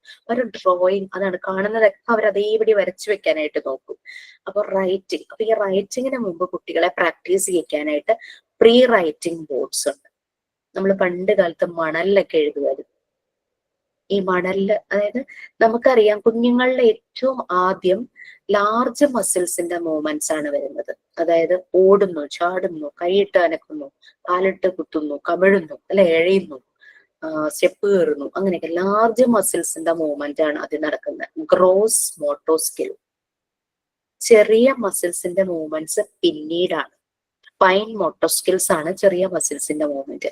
ഈ ഫൈൻ മോട്ടോ സ്കിൽസ് എന്ന് പറഞ്ഞു കഴിഞ്ഞാൽ നമുക്കറിയാം, കുഞ്ഞു കുട്ടിയായിരിക്കുമ്പോൾ അവനൊരു ടോയ് ഉണ്ടെങ്കിൽ, കിലുക്കാൻ പെട്ടി ഉണ്ടല്ലോ ഫസ്റ്റ് കൊടുക്കുന്ന റാറ്റിൽ, അത് കയ്യിലെടുക്കും, താഴെ വീഴും, വീണ്ടും എടുക്കും, വീഴും. കാരണം അവർക്ക് ഹോൾഡിംഗ് കപ്പാസിറ്റി കുറവാണ്. അതാണ് ഫൈൻ മോട്ടോർ സ്കിൽസ് ഡെവലപ്പ് ആയി വരണം. അപ്പോഴാണ് പെൻസിലും പേനയൊക്കെ പിടിക്കാൻ പറ്റുള്ളൂ. അല്ലാതെ നമ്മൾ കയ്യിൽ പിടിച്ച് ഞെക്കി പിടിച്ച് നിർബന്ധിച്ച് എഴുതിപ്പിച്ച് ആ കുഞ്ഞു കൈ വേദനിക്കുകയുള്ളൂ. അവരുടെ ഫൈൻ മോട്ടോർ സ്കിൽസ്, പെൻസിൽ പിടിക്കാനായിട്ട് അവരുടെ ഫിംഗേഴ്സിലെ ഫൈൻ ആ മസിൽസിന്റെ മൂവ്മെന്റ് അത് ഡെവലപ്പ് ആകണം. അപ്പോഴാണ് പെൻസിൽ പിടിച്ച് അവർക്ക് തന്നെ എഴുതാനും വരയ്ക്കാനും ഒക്കെ പറ്റും. സോ ഗ്രോസ് മോട്ടോർ സ്കിൽസ് ആണ് അവർക്ക് ആദ്യം വരുന്നത്. എന്തെങ്കിലും ഒരു കാര്യം കിട്ടിക്കഴിഞ്ഞാൽ അത് എടുക്കാൻ പറ്റും. ബട്ട് അത് കുറേ സമയം ഹോൾഡ് ചെയ്ത് വെക്കാനുള്ള capacity, that is fine motor skill, ചെറിയ മസിൽസിന്റെ ഡെവലപ്മെന്റ്. അതായി വരുമ്പോഴാണ് അവർ എഴുത്ത് ഒക്കെ സ്റ്റാർട്ട് ചെയ്യുന്നത്. ഓക്കെ, അപ്പൊ മറിയ മോണ്ടിസോറി പറയുന്നത് റീഡിങ് ആൻഡ് റൈറ്റിംഗ് ഒരു സ്ഫോടനം പോലെയാണ് വരുന്നത്, എക്സ്പ്ലോഷൻ പോലെയാണ് വരുന്നത് കുട്ടികളിൽ. അത് നിർബന്ധിച്ച് ചെയ്യേണ്ട ഒരു കാര്യമല്ല എന്നാണ് പറയുന്നത്. അപ്പൊ നമ്മള് മണലിൽ എഴുതി പഠിക്കും, എല്ലാവരും ചെയ്യുന്ന ഒരു പണിയാണ്. മണലിൽ എഴുതും, കുഞ്ഞുങ്ങളും മണ്ണ് കണ്ടാൽ പോയി ഇങ്ങനെ വിരൽ വെച്ച് ഇങ്ങനെ ചെയ്യണ കാണാം അല്ലെ. അത് അവരുടെ ഫൈൻ മോട്ടോർ ആ മസിൽസിന്റെ മൂവ്മെന്റിന് വളരെ ഹെൽപ്ഫുൾ ആണ്. മണലിൽ എഴുതട്ടെ, ഹാൻഡ് റൈറ്റിംഗ് നല്ലതാണ്. നമ്മുടെ പല ബാച്ചുകളിലും കുട്ടികൾ ഷെയർ ചെയ്തു, ഹാൻഡ് റൈറ്റിംഗ് മോശമായ കുട്ടികളെ മണലിൽ എഴുതിച്ച് പ്രാക്ടീസ് ചെയ്തപ്പോൾ നല്ല ഹാൻഡ് റൈറ്റിംഗ് ആയി എന്നാണ് പറയുന്നത്. കഥകളൊക്കെ ഞാൻ ക്ലാസ്സിൽ ഷെയർ ചെയ്യാം. അപ്പൊ നമ്മൾ അതുകൊണ്ട് മറിയ മോണ്ടിസോറി ഡിസൈൻ ചെയ്തൊരു മെറ്റീരിയൽ ആയിരുന്നു sand paper letters and numbers. Letters എന്ന് ഉദ്ദേശിച്ച ആൽഫബറ്റ്സ് ആട്ടോ, ഇംഗ്ലീഷ് ആൽഫബറ്റ്സ്. അത് പല രീതിയിലും മറിയ മോണ്ടിസോറി ഡിസൈൻ ചെയ്തു. അപ്പൊ ഈ സാൻഡ് പേപ്പറിന്റെ പ്രത്യേകത എന്താ? സാൻഡ് പേപ്പർ നമ്മൾ പെയിന്റിംഗ് ഒക്കെ ചെയ്യണതിന് മുമ്പ് ഭിത്തിയൊക്കെ സ്മൂത്ത് ആക്കില്ലേ, ഹാർഡ്വെയർ ഉരക്കില്ലേ ഇങ്ങനെ വെച്ചിട്ട്, ഇരുമ്പൊക്കെ ഉരച്ചു കളയുന്ന. അതെ അതെ, അതിനൊരു റഫ്നെസ് ആണ് അല്ലെ, തരി തരി പോലെ ഫീൽ ചെയ്യും. അതെ, ഈ കുട്ടികൾ ഇവരുടെ വിരൽ ആ സാൻഡ് പേപ്പറിൽ ഇപ്പൊ എ എന്നുള്ള ലെറ്റർ സാൻഡ് പേപ്പറിൽ കട്ട് ചെയ്തിട്ടുണ്ടെങ്കിൽ അതിലൂടെ ഇവർ വിരലോടിക്കുമ്പോൾ ഇവർക്ക് ഒരു ടിംഗ്ലിംഗ് എഫക്റ്റ്, ഒരു ഇക്ലി പോലെയൊക്കെ. പക്ഷെ അത് അവരുടെ ബ്രെയിനിനെ നല്ല പോലെ ട്രിഗർ ചെയ്യും. അപ്പൊ ഈ എ എന്നുള്ള ലെറ്റർ അങ്ങനെ തന്നെ അവരുടെ ബ്രെയിനിലേക്ക് രജിസ്റ്റർ ആവും. അവർക്ക് ഭയങ്കര ഇഷ്ടമാണ് ആ റഫ് ആയിട്ടുള്ളതിലൂടെ ട്രേസ് ചെയ്യാൻ. അങ്ങനെ ട്രേസ് ചെയ്താണ് അവർ ഓരോ ലെറ്ററും നമ്പറും പഠിക്കുന്നത്. അപ്പൊ അതാണ് നമ്മളുടെ ലാംഗ്വേജ് ഏരിയയിൽ വരുന്നത്. നമ്മളിപ്പോ 3 ഏരിയ കഴിഞ്ഞു. Next mathematical area. മാത്സ് എന്ന് കേൾക്കുമ്പോൾ ചെറുക്കൊരു ടെൻഷൻ പോലെയൊക്കെ വരും. മാത്തമാറ്റിക്കൽ ഏരിയയിൽ അവിടെ ടേബിൾസ് ഒന്നുമില്ല. കുട്ടികൾ ആദ്യം നമ്പേഴ്സും അതുപോലെ നമ്പേഴ്സ് ഐഡന്റിഫൈ ചെയ്യാനും ഫെമിലറൈസ് ചെയ്യാനും കൗണ്ട് ചെയ്യാനൊക്കെ പഠിക്കും. അതിന് പറ്റുന്ന മെറ്റീരിയൽസ് ഉണ്ട്. പിന്നെ നമ്മൾ ചെയ്യുന്ന arithmetic operations, addition, subtraction, multiplication, division, ഇതൊക്കെ ചെയ്യാൻ ബോർഡ്സ് ആണുള്ളത്. ടേബിളിന്റെ ആവശ്യമില്ല. നമ്മളുടെ പല ട്രെയിനീസും കോഴ്സ് പഠിച്ച പലരും കുട്ടികൾക്ക് വേണ്ടിയിട്ട് അത് തന്നെത്താനെ ഡെവലപ്പ് ചെയ്ത് ടേബിളൊക്കെ കാണാതെ പഠിക്കുന്ന പരിപാടിയല്ലേ. അപ്പൊ അത് കാരണം അങ്ങനെയുള്ള കാര്യങ്ങളൊക്കെ അവരെ കൊണ്ട് പ്രാക്ടീസ് ചെയ്തു. കുട്ടികൾ ഇപ്പൊ നല്ലപോലെ മാത്സ് ചെയ്യുന്നുണ്ടെന്ന് പറയുന്നത്. അപ്പൊ ഇതാണ് മാത്തമാറ്റിക്കൽ ഏരിയയിൽ വരുന്നത്. 5ാമത്തെ ഏരിയ ആണ് കൾച്ചറൽ ഏരിയ. കൾച്ചറൽ ഏരിയ എന്ന് പറഞ്ഞു കഴിഞ്ഞാൽ സയൻസ് ഏരിയ ഉണ്ട്, ജോഗ്രഫി ഉണ്ട്.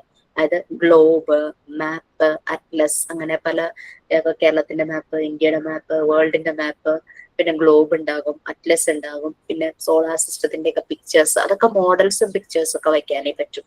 അപ്പൊ അതെല്ലാം ഉണ്ടാകും. പിന്നെ അതുപോലെ മ്യൂസിക് ഏരിയ ഉണ്ട്. അവിടെ പെറ്റ്സിന്റെ കോർണർ ഉണ്ടാകും. പിന്നെ വാട്ടർ പ്ലേ ഏരിയ ഉണ്ടാകും, വെള്ളത്തിൽ കളിക്കാൻ, പിന്നെ പ്രകൃതിയുമായിട്ട് കണക്ട് ചെയ്ത് ജീവിക്കുക എന്നുള്ള ഉദ്ദേശിച്ചത്. പിന്നെ ചെടി നടുക, ചെടികളെ കെയർ ചെയ്യുക, അങ്ങനത്തെ കാര്യങ്ങളൊക്കെയാണ് കൾച്ചറൽ ഏരിയയിൽ വരുന്നത്. അപ്പോൾ ഇത്രയുമാണ് നമ്മളുടെ 5 ഏരിയ. ഈ 5 ഏരിയ ആണ് നിങ്ങളുടെ മോഡ്യൂൾ 3. 5 പാർട്ടായിട്ട് ഡിവൈഡ് ചെയ്തിട്ടുണ്ട്. അതിൽ കുറെ ആക്ടിവിറ്റീസ് ആണ്. അവിടെ നമുക്ക് തിയറി എന്നുള്ള രീതിയിൽ എക്സാംസ് ഒന്നുമില്ല. അവിടെ നമുക്ക് പ്രാക്ടിക്കൽ സെഷനാണ്. ഈ പറഞ്ഞ ഏരിയയിലുള്ള എല്ലാ മെറ്റീരിയൽസും നമ്മളുടെ ഇൻസ്റ്റിറ്റ്യൂട്ടിൽ അവൈലബിൾ ആണ്. നിങ്ങൾക്ക് പ്രാക്ടിക്കൽ സെഷൻ ഓൺലൈനായിട്ടും തരും, ഇൻസ്റ്റിറ്റ്യൂട്ടിൽ നേരിട്ട് വന്ന് അറ്റൻഡ് ചെയ്യാനുള്ള സൗകര്യവും ചെയ്തു തരും. ക്ലിയർ ആയോ?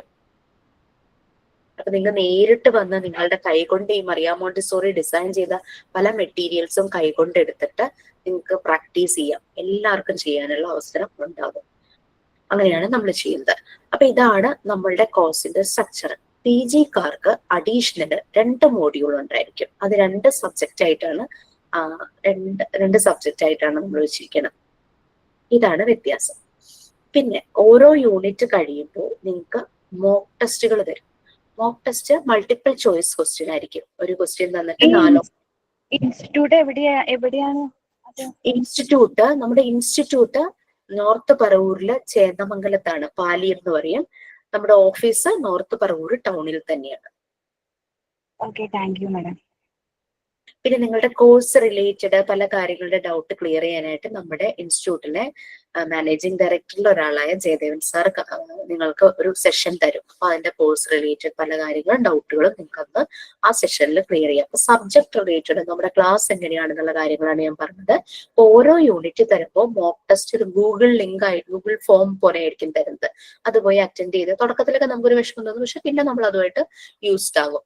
അറ്റൻഡ് ചെയ്ത് അപ്പൊ തന്നെ നിങ്ങൾക്ക് സ്കോർ അറിയാനായിട്ട് പറ്റും. പല പ്രാവശ്യവും നിങ്ങൾക്ക് ആ ലിങ്കിൽ കയറിയിട്ട് അത് പ്രാക്ടീസ് ചെയ്യാം. നിങ്ങൾക്ക് അത് നോട്ട് ചെയ്തെടുക്കാം, പ്രിന്റ് ചെയ്തെടുക്കോ, ക്വസ്റ്റ്യൻ പേപ്പർ ഒക്കെ പ്രിന്റ് ചെയ്തെടുക്കോ, അങ്ങനെ ഇങ്ങനെയൊക്കെ ചെയ്യാം. പിന്നെ നമ്മളെ മോഡ്യൂൾ 1 കഴിയുമ്പോൾ ഒരു മോഡൽ എക്സാം, നമ്മുടെ മോഡ്യൂൾ 1 എന്ന് പറയുമ്പോൾ 6 സബ്ജക്റ്റ് അല്ലേ, മോഡൽ എക്സാം കണ്ടക്ട് ചെയ്യും. മോഡൽ എക്സാം ഒരു സബ്ജക്റ്റിന് 100 മാർക്ക് വെച്ചിട്ടായിരിക്കും. മോഡൽ എക്സാമിന്റെ അതേ രീതിയിൽ തന്നെയായിരിക്കും മെയിൻ എക്സാം. ഒരു സബ്ജക്റ്റിന് 100 മാർക്ക്, 50 ക്വസ്റ്റ്യൻ ഉണ്ടാവും. ഇതുപോലെ MCQ ആയിരിക്കും. 1 മണിക്കൂറാണ് സമയം. അത് ഓൺലൈൻ ആയിട്ടായിരിക്കും. അതൊക്കെ എക്സാം ആവുമ്പോൾ എങ്ങനെയാണ് ഓൺലൈൻ എക്സാം അറ്റൻഡ് ചെയ്യേണ്ടതെന്നുള്ള ലൈവായിട്ട് തന്നെ അറ്റൻഡ് ചെയ്യണം. അതിന്റെ ഇൻസ്ട്രക്ഷൻസ് ഒക്കെ തരും. പിന്നെ നമ്മളുടെ കോഴ്സിൽ ഇപ്പൊ ഞാൻ സബ്ജക്റ്റിനെ പറ്റി പറഞ്ഞു, പ്രാക്ടിക്കൽ സെഷൻ എങ്ങനെയാണെന്ന് പറഞ്ഞു. ഇനി നമുക്കുള്ളതെന്ന് വെച്ചാൽ കുറേ ആക്ടിവിറ്റീസും അസൈൻമെന്റ്സും ഉണ്ടാകും. റെക്കോർഡ്സ് എഴുതണം. അതെല്ലാം ആദ്യമേ തുടങ്ങി സിസ്റ്റമാറ്റിക് ആയിട്ട് സ്റ്റെപ്പ് ബൈ സ്റ്റെപ്പ് ആയിട്ട് തരും. അപ്പൊ അതിനനുസരിച്ച് നിങ്ങൾ അത് കയറി അത് ആ വർക്കുകളെല്ലാം കംപ്ലീറ്റ് ചെയ്യേണ്ടതായിട്ടുണ്ട്. കാരണം വെച്ചാൽ എല്ലാം അവസാനം ചെയ്യാന്ന് പറഞ്ഞിട്ട് വെക്കരുത്. അസൈൻമെന്റ് നിങ്ങൾക്ക് ഒരു പ്ലാറ്റ്ഫോം തരും, അതിൽ സബ്മിറ്റ് ചെയ്യണം. പിക്ചർ എടുത്തിട്ട് ഇമേജ് ഡൗൺലോഡ് അപ്ലോഡ് ചെയ്യാം. ഇനി ആക്ടിവിറ്റി സബ്മിറ്റ് ചെയ്യുമൊന്നും വേണ്ട, നിങ്ങൾക്ക് ചെയ്ത് കയ്യിൽ വെച്ചാൽ മതി. നമുക്ക് മെയിൻ എക്സാമിന്റെ മുമ്പായിട്ട്, അതായത് മോഡൽ എക്സാം കഴിയുമ്പോൾ വൈവ സെഷൻ സ്റ്റാർട്ട് ചെയ്യും. നിങ്ങളുടെ വൈവ മോഡ്യൂൾ 3-ലെ 5 ഏരിയയില്ലേ, ആ 5 ഏരിയയെ റിലേറ്റ് ചെയ്തിട്ടായിരിക്കും വൈവ. പിന്നെ നിങ്ങൾ ചെയ്ത റെക്കോർഡ്, റിപ്പോർട്ട്, അസൈൻമെന്റ്, ആക്ടിവിറ്റി ഇതിനെയൊക്കെ റിലേറ്റ് ചെയ്തിട്ടായിരിക്കും വൈവ. ഫസ്റ്റ് 2-3 ബാച്ചസിന്റെ വൈവ ഇപ്പൊ നടന്നുകൊണ്ടിരിക്കുക. ഓക്കെ, ഇതൊക്കെയാണ് നമ്മുടെ കോഴ്സിന്റെ രീതികൾ. എന്തെങ്കിലും സംശയങ്ങളുണ്ടോ? Any doubts? ഞാൻ ഓൾറെഡി വർക്ക് ചെയ്തോണ്ടിരിക്കുന്ന ടീച്ചറാണേ. അപ്പൊ ഇനി വേറെ ക്ലാസ് എടുക്കണോ? അല്ല, കാര്യമാണോ ടീച്ചർ ചോദിക്കുന്നത്? അതെ, ടീച്ചിങ് പ്രാക്ടീസിന് വേറെ പോകണോ? ടീച്ചർ വർക്ക് ചെയ്യുന്ന ഏത് ക്ലാസ്സിലെ കുട്ടികളെയാ പഠിപ്പിക്കുന്നത്? ഞാനിപ്പോ KG പഠിപ്പിച്ചോണ്ടിരിക്കണേ, തൃശ്ശൂര് സ്കൂളിൽ വർക്ക് ചെയ്യുന്നേ. അപ്പൊ ടീച്ചർ എനിക്ക് ഇത്രയും മാത്രം മതി. നമ്മളുടെ മോണ്ടിസോറി മെത്തേഡ് ടീച്ചർക്ക് അറിയോ? ഇല്ല, ഞാൻ TTC ആണ് കഴിഞ്ഞിരിക്കണേ. TTC ഡിഗ്രി BA ഇംഗ്ലീഷ് ആയിരുന്നു കഴിഞ്ഞിട്ടുണ്ടായിരുന്നത്. അതിപ്പോ മോണ്ടിസോറി മെത്തേഡ് ഒക്കെ പഠിച്ച് വന്ന് അത് മനസ്സിലാക്കി വരുമ്പോ ആ കുട്ടികളിലേക്ക് അപ്ലൈ ചെയ്താൽ നന്നായിരിക്കും എന്ന് ടീച്ചർക്ക് തോന്നിക്കഴിഞ്ഞ് അത് അപ്ലൈ ചെയ്ത് കഴിയുമ്പോൾ പ്ലീസ് ഷെയർ ദ ഫീഡ്ബാക്ക്. അത്രേ ഉള്ളൂ.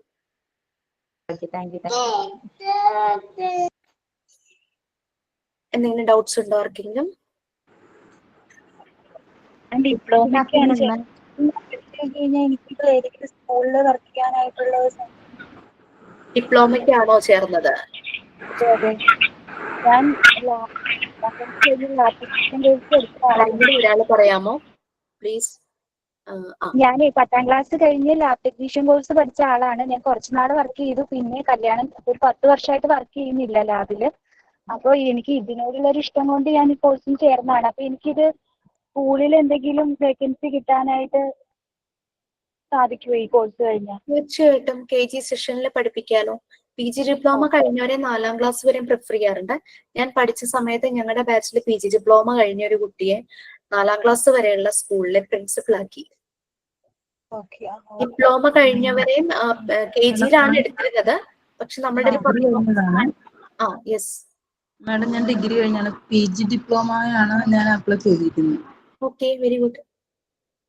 അതിൽ എക്സ്ട്രാ വരുന്ന എന്താന്ന് വെച്ച് കഴിഞ്ഞാല് ഒരു സ്കൂൾ എങ്ങനെയായിരിക്കും, നമ്മൾ പാർട്ട് 4 ഇപ്പൊ പറഞ്ഞില്ലേ, സ്കൂൾ മാനേജ്മെന്റ് എന്നൊക്കെ. ഒരു സ്കൂൾ എങ്ങനെയായിരിക്കും അത് കുറച്ചുകൂടെ ഡീറ്റെയിൽ ആയിട്ട് അതിന്റെ മാനേജ്മെന്റും അഡ്മിനിസ്ട്രേഷനും അങ്ങനെ പല കാര്യങ്ങളും കുറച്ച് ഡീറ്റെയിൽ ആയിട്ടുണ്ട്. അപ്പൊ ഞാൻ ഡിപ്ലോമക്കാർക്ക് അതൊന്ന് മനസ്സിലാകണം എന്നുള്ളത് കൊണ്ട് ഞാൻ ഒരു അസൈൻമെന്റ് നിങ്ങൾക്ക് തീരാറാകുമ്പോ തരും. അതൊരു 10 ക്വസ്റ്റ്യൻസ് വരുന്ന അസൈൻമെന്റ്. അപ്പൊ ഡിപ്ലോമക്കാർക്കും മനസ്സിലാകും എന്താണ് PG ഉള്ളത് എന്നുള്ളത്. സർട്ടിഫിക്കറ്റ് കിട്ടിയുള്ളൂ, പക്ഷെ നിങ്ങൾക്ക് ആ ഒരു ടോപ്പിക് എന്താന്ന് മനസ്സിലാകാൻ വേണ്ടിയിട്ട് ഞാനൊരു അസൈൻമെന്റ് തരും. അപ്പൊ അസൈൻമെന്റ് നല്ല രീതിയിൽ നിങ്ങൾ പ്രിപ്പയർ ചെയ്യുമ്പോഴേക്കും നിങ്ങൾക്ക് അത് ഒരു ഐഡിയ കിട്ടും. Okay, no problem. മാഡം, നമ്മുടെ ഈ അസൈൻമെന്റ് കാര്യങ്ങളെല്ലാം നമുക്ക് ക്ലാസ് റൂം വഴി ആയിരിക്കുമോ വരുന്നത്? അതെ അതെ, ഞാൻ ക്ലാസ്സിലൊന്ന് പറയും, ഡീറ്റെയിൽ ആയിട്ടൊക്കെ പറയും എങ്ങനെ ചെയ്യണം എന്തൊക്കെ അങ്ങനെ പറയും. നമ്മൾ എല്ലാവരും കൂടെ ഒരു ഡിസ്കഷൻ ഒക്കെ നടക്കും. അതിനുശേഷം അത് ഒഫീഷ്യലി ക്ലാസ് റൂമിൽ അതിന്റെ ക്വസ്റ്റ്യൻ കൊടുക്കും. നമുക്ക് ട്രെയിനിങ്ങിന് പോകാനുള്ള സ്കൂള് നമ്മൾ തന്നെ കണ്ടെത്തണോ? അത് നമുക്ക് അങ്ങനെ കണ്ടെത്തി തരുമോ? നിങ്ങൾ തന്നെ അത് അന്വേഷിച്ച് കണ്ടെത്തണം. കാരണം വെച്ചാൽ ഇതിപ്പോ പല ജില്ലയിൽ നിന്നുള്ള ആളുകളാണല്ലോ, ഓൺലൈൻ പ്ലാറ്റ്ഫോമും ആണല്ലോ, അപ്പൊ നമുക്ക് അതിൻ്റെതായ ലിമിറ്റേഷൻ ഉണ്ടല്ലോ.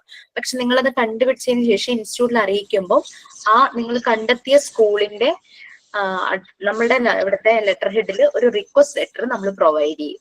പിന്നെ അവിടെ പെർമിറ്റ് ചെയ്യണം എന്നൊക്കെയുള്ള രീതിയിൽ റിക്വസ്റ്റ് ലെറ്റർ നമ്മൾ തരും. അവിടെ എത്ര മാസം തൊട്ടിട്ടാണ് ഇന്റേൺഷിപ്പ് സ്റ്റാർട്ട് ചെയ്യുന്നത്?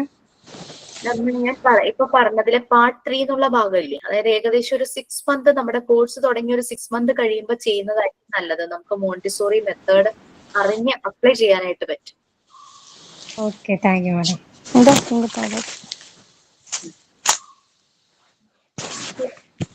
പറഞ്ഞോളൂ. ಇವ್ರು ಟೀಚರಾ ಹೇಳ್ಕೊಡ್ತಾರ? എന്തോ നമുക്ക് ഇപ്പൊ ലൈവ് ക്ലാസ് എപ്പോഴായിരിക്കും? ഈ ടൈം തന്നെ ആയിരിക്കോ? ഒരാളെന്ന് പറയാം. Okay okay, yes please. അപ്പോഴേക്കും സ്വിച്ച് മ്യൂട്ട് ചെയ്തു. ക്ലാസ് ഈ ടൈം ആണോ എന്നാ? നിങ്ങളുടെ ക്ലാസ്സിന്റെ 10:30 ആണെന്ന് തോന്നുന്നു. ടൈം എനിക്കൊരു കൺഫർമേഷൻ കിട്ടിയിട്ടില്ല. നമുക്കിത് എത്ര മാസം കഴിഞ്ഞിട്ടാണ് ട്രെയിനിങ്ങിന് പോവേണ്ടത്? ശരിക്കും ഒരു 6 മന്ത് ഒക്കെ ആവുമ്പോഴേക്കും നമ്മളുടെ പാർട്ട് 3 മോണ്ടിസോറി മെത്തേഡ് സ്റ്റാർട്ട് ചെയ്യും. അത് മനസ്സിലാക്കിയതിന് ശേഷം പോകുന്നതാണ് ഏറ്റവും നല്ലത്. അത് അപ്ലൈ ചെയ്യാൻ പറ്റൂല. കാരണം നമുക്ക് ആ മെത്തേഡ് അറിഞ്ഞ് അപ്ലൈ ചെയ്യുക എന്നുള്ളതാണ് നമ്മുടെ ടീച്ചിങ് പ്രാക്ടീസിന്റെ ഉദ്ദേശം. എന്നാലും എത്ര മോഡ്യൂൾസ് കഴിയുമ്പോൾ? നമുക്കൊരു മോഡ്യൂളാണ്, ഫസ്റ്റ് മോഡ്യൂളാണ് ഈ 6 സബ്ജക്റ്റ് ആയിട്ട് ഡിവൈഡ് ചെയ്തിരിക്കുന്നത്. അതിലെ 3ാമത്തെ പാർട്ട്. അതൊന്ന് പകുതിയൊക്കെ ആകുമ്പോൾ നിങ്ങൾക്ക് പോകാം. ശരി. എത്ര മണിക്കൂർ ക്ലാസ് ഉണ്ടാവും? എത്ര മണിക്കൂറോ? അതെ, ഡെയിലി 1 മണിക്കൂറാണ് ഡെയിലി ക്ലാസ്. അത് 5 ദിവസം ഉണ്ടാവും, മൺഡേ ടു ഫ്രൈഡേ. ഇത് പഠിച്ചിട്ട് നമ്മളൊരു ഡേ കെയർ തുടങ്ങുന്നതിനെ പറ്റി ചിന്തിക്കുകയാണെങ്കിൽ അത് കുറച്ചുകൂടെ എനിക്കിത് പഠിക്കുന്നത് കൊണ്ടും കൂടെ കുറച്ചും കൂടെ ഒരു അറിവും അങ്ങനെ സ്കൂള്, ഡേ കെയർ അങ്ങനെയൊക്കെ തുടങ്ങാൻ വേണ്ടിയിട്ടാണ് കോഴ്സ് ജോയിൻ ചെയ്തിരിക്കുന്നത്. നമുക്ക് സ്വന്തമായിട്ട് തുടങ്ങാം അല്ലെ? അതെ അതെ. നമ്മുടെ ഒരു ബാച്ചില് സ്കൂള് നടത്തുന്ന 2 ഫ്രണ്ട്സ് ഉണ്ട്. ഒരുമിച്ച് സ്കൂള് നടത്തുന്ന ഏകദേശം 35ഓളം കുട്ടികളുണ്ട്. പക്ഷെ അവർക്ക് ഇങ്ങനെ ഒരു കോഴ്സിന്റെ ഒരു സർട്ടിഫിക്കറ്റ് ഇല്ല. അപ്പൊ അതിന് വേണ്ടിയിട്ട് അവർ ജോയിൻ ചെയ്തിട്ടുണ്ട്. നല്ല രീതിയിൽ പോകുന്ന ഒരു സ്കൂളാണത്. അങ്ങനെയും ജോയിൻ ചെയ്തവരുണ്ട്. ഈ നമ്മൾ ഇത് പഠിച്ചു കഴിഞ്ഞു കഴിഞ്ഞാൽ നമുക്ക് ഈ pre-KG വരെയൊക്കെ ഇപ്പൊ ഈ ഡേ കെയറിൽ അങ്ങനെയൊക്കെ അലോ ചെയ്യാൻ പറ്റുമോ? പിന്നെന്താ, ചെയ്യാലോ. ആരെങ്കിലും പാരന്റ്സ് വന്ന് ചോദിച്ചാൽ നിങ്ങൾക്ക് ധൈര്യമായിട്ട് ഈ സർട്ടിഫിക്കറ്റ് എടുത്ത് കാണിക്കാം. നമ്മൾ ഈ 1 ഇയർ കോഴ്സ് കഴിഞ്ഞതിന് ശേഷം ആ സമയം നമ്മളാണോ സ്കൂൾ ഡിസൈഡ് ചെയ്യേണ്ടത്? എങ്ങനെ? ടീച്ചിങ് പ്രാക്ടീസിന്റെ കാര്യമാണ്? അല്ല, നമ്മുടെ കോഴ്സ് കംപ്ലീറ്റ് ചെയ്ത് കഴിയുമ്പോൾ ഇപ്പൊ ട്രെയിനിങ്ങിന് നമ്മൾ സ്കൂള് കണ്ടെത്തണം. അപ്പം ലാസ്റ്റ് ഈ കോഴ്സ് മൊത്തത്തിൽ കംപ്ലീറ്റ് ചെയ്ത് കഴിയുമ്പോൾ അന്നേരം നമ്മളാണോ പോയി കണ്ടെത്തേണ്ടത്?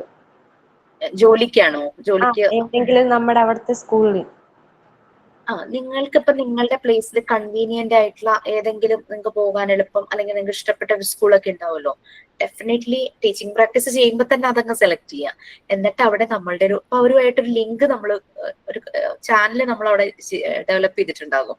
എന്നിട്ട് പറഞ്ഞല്ലോ, പല ബാച്ചിലും അവരോട് അവിടെ തന്നെ കണ്ടിന്യൂ ചെയ്യാൻ പറഞ്ഞു, ബയോഡേറ്റ കൊടുക്കാൻ പറഞ്ഞു, അങ്ങനെ ഇങ്ങനെയൊക്കെ പറഞ്ഞു. അങ്ങനെ ഒരു ബയോഡേറ്റ അവിടെ കൊടുക്കുക. നമ്മൾ കോഴ്സ് ചെയ്തുകൊണ്ടിരിക്കുമ്പോൾ തന്നെ നമ്മൾ ബയോഡേറ്റ കൊടുക്കുക. കാരണം ഇപ്പോ ഒരു അക്കാദമിക് ഇയർ തീർന്ന് April May സമയങ്ങളിലൊക്കെ ആയിരിക്കും പുതിയ സ്റ്റാഫിനെ ഹയർ ചെയ്യാൻ തുടങ്ങുന്നത്. അപ്പൊ നമ്മുടെ കോഴ്സ് കഴിഞ്ഞില്ലെങ്കിൽ പോലും നമ്മൾ ബയോഡേറ്റയിൽ അത് പറഞ്ഞു കൊടുത്തു കഴിഞ്ഞാൽ ഡെഫിനറ്റ്ലി അവർ വിളിക്കും. അവർക്കറിയാം ഈ കുഞ്ഞു കുട്ടികളെ പഠിപ്പിക്കാൻ നമ്മളുടെ സർട്ടിഫിക്കറ്റ് അല്ലെങ്കിൽ നമ്മളുടെ മാർക്ക് ലിസ്റ്റ് എത്ര മാർക്ക് ഉണ്ടെന്നല്ല അവർ നോക്കുന്നത്, അല്ലാതുള്ള ക്വാളിറ്റീസ് എങ്ങനെ നമ്മൾ പ്രസന്റ് ചെയ്യുന്നു, ഡെമോ ക്ലാസ് എങ്ങനെ കുഞ്ഞുങ്ങളോട് ഡീൽ ചെയ്യുന്നു, ഇതൊക്കെയാണ് വേണ്ടുന്ന ഒരു ക്വാളിഫിക്കേഷൻ. അപ്പൊ ഡെഫിനറ്റ്ലി അവർ വിളിക്കും. അതിന് സർട്ടിഫിക്കറ്റും മാർക്ക് ലിസ്റ്റും ഒക്കെ അവർ സെക്കൻഡറി അവരെ സംബന്ധിച്ച്, ഇങ്ങനെയുള്ള കുട്ടികളുടെ ടീച്ചർമാരെ സംബന്ധിച്ച്. Thank you madam. നമ്മൾ റെക്കോർഡുകളൊക്കെ എവിടെ വന്നിട്ട് സബ്മിറ്റ് ചെയ്യപ്പോ? നമ്മളിവരോട് നിങ്ങൾ നിർബന്ധമായും സബ്മിറ്റ് ചെയ്യണം ആ രീതിയിലൊന്നും പറ്റില്ല. പക്ഷെ കുട്ടികൾ പറഞ്ഞെന്താന്ന് വെച്ചാൽ ഞങ്ങൾ ഇതെല്ലാം തന്നെ ഇത്ര എഫേർട്ടിൽ ചെയ്തതാണ് എന്ന് പറഞ്ഞ പ്രാക്ടിക്കൽ സെഷനിൽ ഇൻസ്റ്റിറ്റ്യൂട്ടിൽ വന്ന് പ്രാക്ടിക്കൽ സെഷൻ ചെയ്യാന്ന് പറഞ്ഞല്ലോ. അപ്പൊ വന്നപ്പം കുറെ പേര് സൈൻ ചെയ്തുകൊണ്ട് പോയി. ചിലര് പറഞ്ഞു ഞങ്ങൾ ഒരു ദിവസം, ചെയ്യാത്തവര് ഒരു ദിവസം ഞങ്ങൾ വിളിച്ചിട്ട് വരാം, അന്ന് ഞങ്ങൾക്ക് സൈൻ ചെയ്ത് തരുമോ എന്നൊക്കെ ചോദിച്ചു. അങ്ങനെയൊക്കെ റിക്വസ്റ്റ് ചെയ്തിട്ടുണ്ട്. പിന്നെ നമുക്ക് കോൺവക്കേഷൻ സെറമണി ഉണ്ടാകും, സർട്ടിഫിക്കറ്റ് ഡിസ്ട്രിബ്യൂഷൻ സെറമണി ഇല്ലേ നമ്മുടെ ലാസ്റ്റ് കോഴ്സ് കഴിയുമ്പോൾ, ആ സമയത്ത് വന്നാൽ ചെയ്തു തരുമോ എന്നൊക്കെ ചോദിച്ചിട്ടൊക്കെ ഉണ്ട്. എപ്പോഴാണെങ്കിലും നമ്മൾ റെഡിയാണ്. ഇനി ചിലപ്പോൾ തരാൻ പറ്റില്ല, അയച്ചു തന്നാൽ ചെയ്തിട്ട് ഞങ്ങൾക്ക് തിരിച്ചയച്ചു തരുമോ എന്ന് ചോദിച്ചവരും ഉണ്ട്. സെലക്ഷൻ നിർബന്ധമാണോ? എന്തോ നമ്മ സ്കൂളിൽ ചെയ്യണതേ അത് നമ്മളിപ്പോ ഈ കോഴ്സ് കഴിഞ്ഞിട്ട് ഈ കോഴ്സ് ചെയ്തോണ്ടിരിക്കുമ്പോ തന്നെ നമ്മ ചെയ്യണമെന്ന് നിർബന്ധമാണോ? ഞാൻ ഡെലിവറി കഴിഞ്ഞ് 3 months ഉള്ളത്. നമ്മൾക്ക് ശരിക്കും കോഴ്സ് സ്ട്രക്ചർ അനുസരിച്ച് അങ്ങനെയാണ്. പക്ഷെ ഇങ്ങനെ ഒരു ബുദ്ധിമുട്ടൊക്കെ വരുമ്പോൾ നമ്മൾ ഇതെല്ലാം കഴിഞ്ഞ് നമുക്ക് കൺവീനിയന്റ് ആയിട്ടുള്ള ഒരു സമയത്ത് നമ്മളിത് ചെയ്യുന്നത് നല്ലതാണ്. കാരണം നമ്മൾ ശരിക്കും ഏതൊരു ടീച്ചിങ് മേഖലയിലും ടീച്ചിങ് പ്രാക്ടീസ് എന്ന് പറഞ്ഞൊരു കാര്യം ഉണ്ടല്ലോ, അതിന് പോയി നമ്മൾ പഠിച്ച കാര്യങ്ങൾ അപ്ലൈ ചെയ്യുക. കാരണം ഇന്റർവ്യൂവിനൊക്കെ പോകുമ്പോഴേ ചോദിക്കും എവിടെയാണ് ടീച്ചിങ് പ്രാക്ടീസ് ചെയ്തത്, എത്ര ദിവസം ചെയ്തു എന്നൊക്കെ ചോദിക്കും. അപ്പൊ അത് മാത്രല്ല, നിങ്ങൾക്കിപ്പോ ഞാൻ 6 ഡിവിഷനായിട്ട് സബ്ജക്ട് പറഞ്ഞതുപോലെ തന്നെ 5 ഡിവിഷനായിട്ട് പ്രാക്ടിക്കൽസും ഉണ്ട്. അവിടെയും 100 മാർക്കാ. അതിൽ ടീച്ചിങ് പ്രാക്ടീസിന് ഒരു സെഷൻ ഉണ്ട്. അപ്പം നമ്മുടെ പല ബാച്ചുകളിൽ ഇപ്പൊ വൈവ നടത്തിയപ്പോ പോകാത്ത പലരും ഉണ്ട് ഇതുപോലുള്ള ജെനുവിൻ റീസൺ കൊണ്ട്. അപ്പൊ ഞാൻ എന്താ ചെയ്തതെന്ന് വെച്ച് കഴിഞ്ഞാൽ വൈവ ടൈമില് വിർച്വലി ഒരു ടീച്ചിങ് പ്രാക്ടീസിന് നിങ്ങൾ വന്നിരിക്കുകയാണ് എന്ന് അസ്യൂം ചെയ്യുക എന്ന് പറഞ്ഞാണ് എനിക്ക് അവരോട് ക്വസ്റ്റ്യൻ ചോദിക്കാൻ പറ്റുള്ളൂ. അങ്ങനെ ഞാൻ മുന്നിലിരിക്കുന്നത് KG കുട്ടികളാണ്, നിങ്ങളൊരു ആക്ഷൻ സോങ് കാണിക്കൂ, അങ്ങനെയൊക്കെ പറയേണ്ട വരും.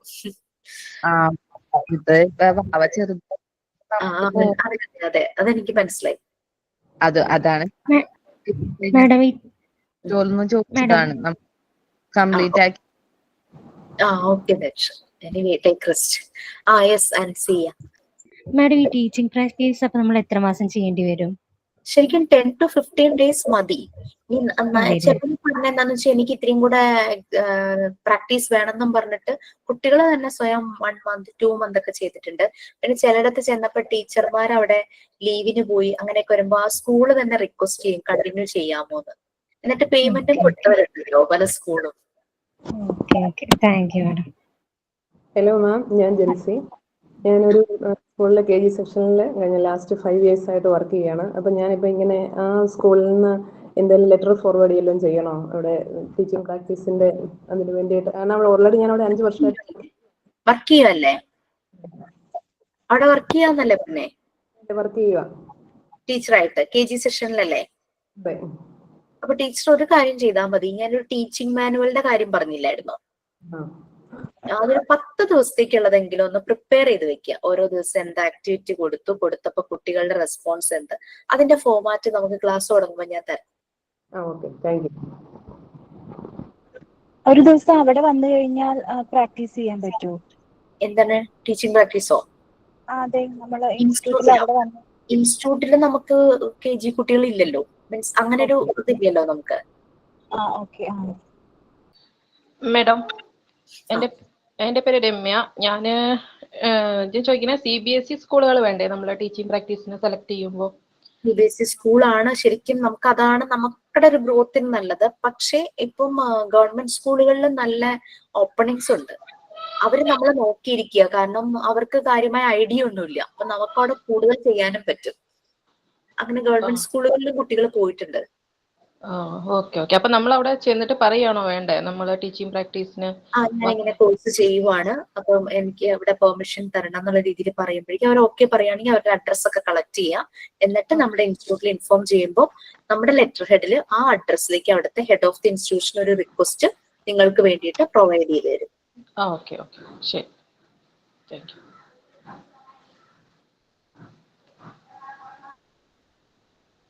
ശാലിനി ഇതിനിടയ്ക്ക് എന്നോട് എന്തോ ചോദിച്ചിരുന്നോ അല്ലേ? കാരണം രണ്ടേ സമയത്ത് 2 മൈക്ക് ഓൺ ആയതുപോലെ കണ്ടു എപ്പോഴും. ഇല്ല ചോദിച്ചു. ഓക്കെ, അപ്പൊ ഇനി എന്തെങ്കിലും ഉണ്ടോ? മാം, എനിക്കൊരു സംശയമുണ്ട്. ആ. ഞാൻ അതായത് 1 വർഷം അംഗൻവാടിയിൽ ജോബ് ചെയ്തായിരുന്നു. ആ. ഇപ്പൊ എനിക്ക് KG സെക്ഷനിൽ കിട്ടിയിട്ടുണ്ട്. ജൂൺ മാസം തൊട്ടാ ജോയിൻ ചെയ്യുന്നത്. ഓക്കെ, ഫൈൻ, വരൂ. അപ്പൊ അവര് പറഞ്ഞത് ഏതെങ്കിലും ഒരു TTC കോഴ്സ് വേണമെന്ന് പറഞ്ഞായിരുന്നു. അതുകൊണ്ട് തന്നെയാണ് ഞാൻ ഇതിൽ ജോയിൻ ചെയ്തത്.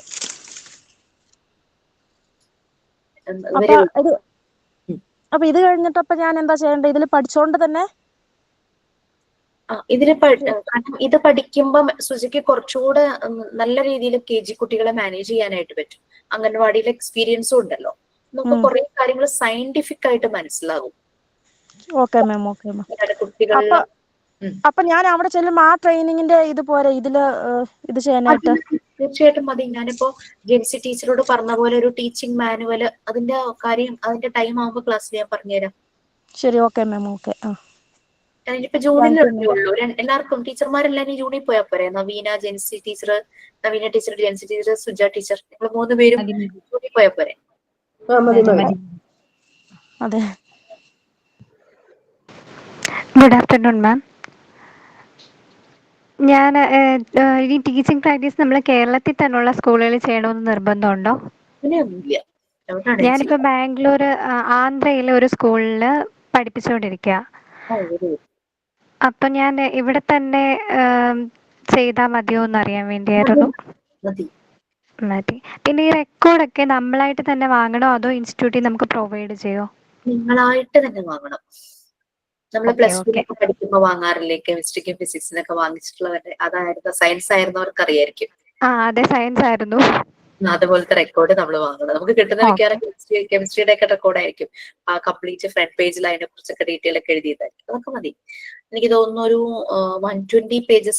കാരണം കുറെ കുട്ടികൾ വലിയ റെക്കോർഡ് വാങ്ങിച്ചു. അത്രയും നമുക്ക് ആവശ്യമില്ല. മാക്സിമം 121 അത്രയും വരുന്നത്.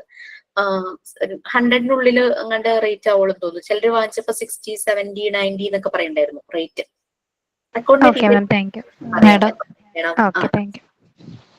മാഡം, ഞാൻ ഷബീനയാണേ.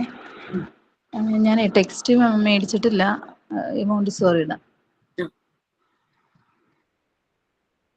ടെക്സ്റ്റ് നമ്മൾ ഇൻസ്റ്റിറ്റ്യൂട്ട് പ്രൊവൈഡ് ചെയ്യുന്ന ടെക്സ്റ്റ് അല്ലേ ഷബീന ഉദ്ദേശിച്ചത്? മോണ്ടിസോറിയുടെ പഠിക്കണമെങ്കിൽ ഇവിടെ തന്നെ നമ്മൾ മേടിക്കേണ്ടത്, പുറത്തുനിന്ന് മേടിക്കണോ? നിങ്ങൾ ഇൻസ്റ്റിറ്റ്യൂട്ടിൽ തന്നെ വാങ്ങണം. നമുക്ക് നല്ല ടെക്സ്റ്റ് ഉണ്ട്, അത് നിങ്ങൾക്ക് പ്രൊവൈഡ് ചെയ്യും. അതിന്റെ പേയ്മെന്റ് ഡീറ്റെയിൽസ് ഒക്കെ പറഞ്ഞിട്ടുണ്ടോ? അല്ലെങ്കിൽ സാറ് പറയും? ടെക്സ്റ്റിന്റെ ഒരു വട്ടം തന്നെയൊക്കെ അയച്ചു തന്നു. പിന്നെ ഞാനത് ശ്രദ്ധിച്ചില്ല. മേടിക്കാനും പറ്റാത്തൊരു സാഹചര്യമായിരുന്നു. അപ്പൊ എങ്ങനെയാണോ ഇനിയിപ്പോ നമ്മൾ അപ്ലൈ ചെയ്താലും ഡേറ്റ് എടുക്കുമോ നമ്മുടെ കയ്യിൽ വരാനായിട്ട്? ഓക്കെ, ഒരു കാര്യം ചെയ്യാം. ഷിബിൻ എന്തായാലും ക്ലാസ് സ്റ്റാർട്ട് ചെയ്യട്ടെ. സാറിന്റെ സെഷൻ വരുമ്പോൾ ഞാൻ പേഴ്സണലി ഒന്ന് പറഞ്ഞേക്കാം. സാറിന്റെ സെഷൻ വരുമ്പോൾ സാറിന്റെ സൂചിപ്പിച്ചോളൂ കേട്ടോ.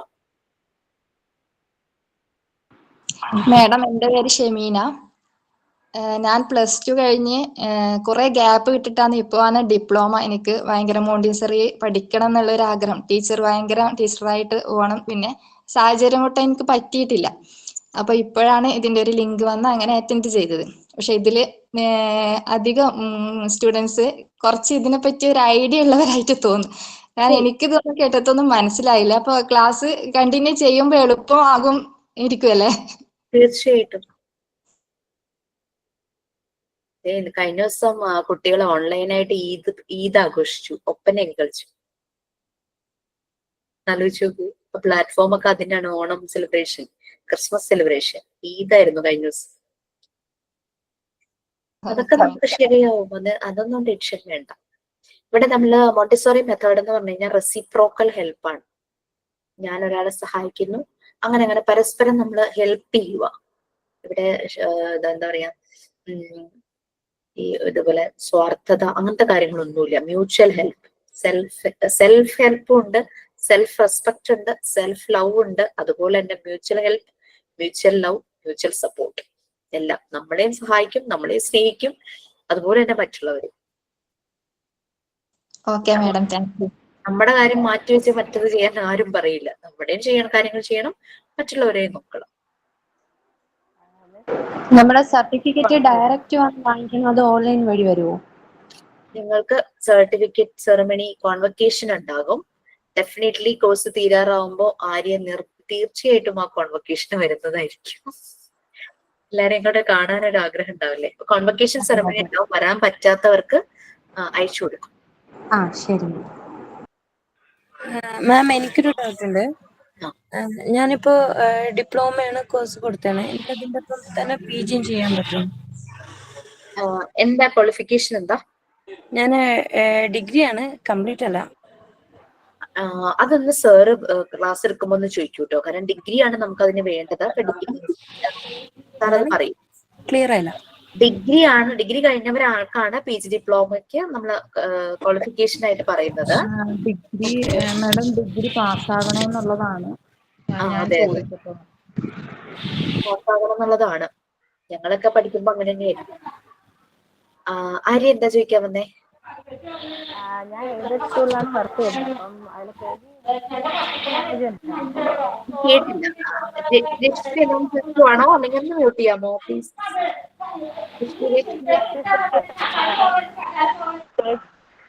ആര്യ പറഞ്ഞു. പറഞ്ഞു. അപ്പൊ അതിന് KG സെക്ഷൻ കേൾക്കുന്നില്ല. അപ്പൊ